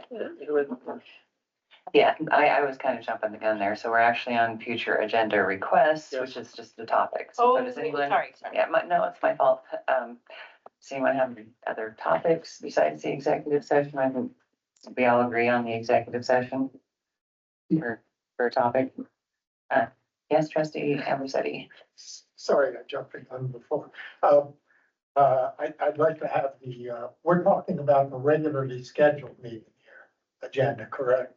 He's the one. The one on the 17th. Yeah, it could be So- special or for the regular. Well, But these are just topics that you want to discuss in the future. well, I don't necessarily need to have it on the special because I have a feel I'm going to do the special before the regular. But the regular, I'd definitely like to have included the topic we talked about before, which is the approval of the material selection, once council has had a good look at it and is able to wordsmith it. Yeah, actually, I think that was part of the motion, so that's already determined. Okay. It'll be on April. Okay, so any other topics before we go on to meeting dates? Oh. No, okay, hearing none, we're going on to set special and regular meeting dates. All right, so everyone get out your calendars for the special executive session, which will need to take place before the 16th. The 15th. I'd like to offer, Thursday the 10th, that's a week before Holy Week and a week before our regular meeting, but I'm free the 10th or, Friday, later afternoon, So for 4:10 or 4:11. you know. Okay, so council, does that give you enough time? Either the 10th or 11th? We'll be here. Okay. Trustee Hannah? Is there a reason to rush it? We got one input there. I wouldn't mind being the following week, the week of the 14th. And then there's someone to my left that has their hand up. Trustee Robinson? I know the, council said as far as wait. Sorry. Yeah. Close to the next meeting, but I think he needs some time. I mean, we can't have it like the day before the CIN meeting, because I would assume he needs a little time to, prepare for that meeting. I'm fine on the 10th or the 11th, or if early that next week, like the 14th or 15th, is fine as well. See, I think it was the 16th. I'd prefer the 14th or 15th. Is that enough time for council if it was the 14th? I'm for sure. The 16th. 14th, good. When's the CIN meeting? We don't care. 16th. It'll be before that. It's the 16th for sure. Mhm. Yeah, so you want to do before. Yeah, so I'm open the 10th, 11th, 14th, or 15th. Sure. Yes, treasurer. Just a reminder, it's tax day on Tuesday as well, if that impacts anybody, and it will be. And the day before. Touche. So just putting that out there. Okay, so maybe not the 15th. Maybe not even the 14th, just Okay. personally, but it's putting it out there. Trustee Fox? Well, the CIN meeting is the 16th. I don't think you want to have it on, certainly not on the 15th, and I don't think we want to have it on the 14th. I think we should, at the end of the previous week. Okay, And that is Holy Week that week, so that's what I don't really do more. okay, trustee Ambrossetti? I'd like to go along with the 10th as being the best day for it. Okay, so 10th work for everybody? I like the 10th. Should we do it at our regularly scheduled time too? And then goes until whenever? You would like it 3 later? to 6. Free work, trustee Ambrossetti? That works. I just had a question. Okay. Is this, I just want to make sure I understand it. Is this a public meeting or is it strictly executive session and nothing else? It starts out being a public meeting and then we go into executive session, and that's would be the rest of the meeting until we come out. So it would be like maybe for 2 to 5 minutes of public meeting with a sandwiched the executive session in the middle. Okay, so the 10th at 3 p.m. Does that work for everyone? Is that okay? All right. Hold on, 10th at 3 p.m. It is for executive session. Okay, and assuming well, without objection, we'll move on to the next item. Everyone's favorite. I would entertain a motion to adjourn. I move that we adjourn. Oh, thank you. Okay, it has been moved that we adjourned. All those in favor say aye. Aye. Aye. Okay, it is unanimous. We are now adjourned.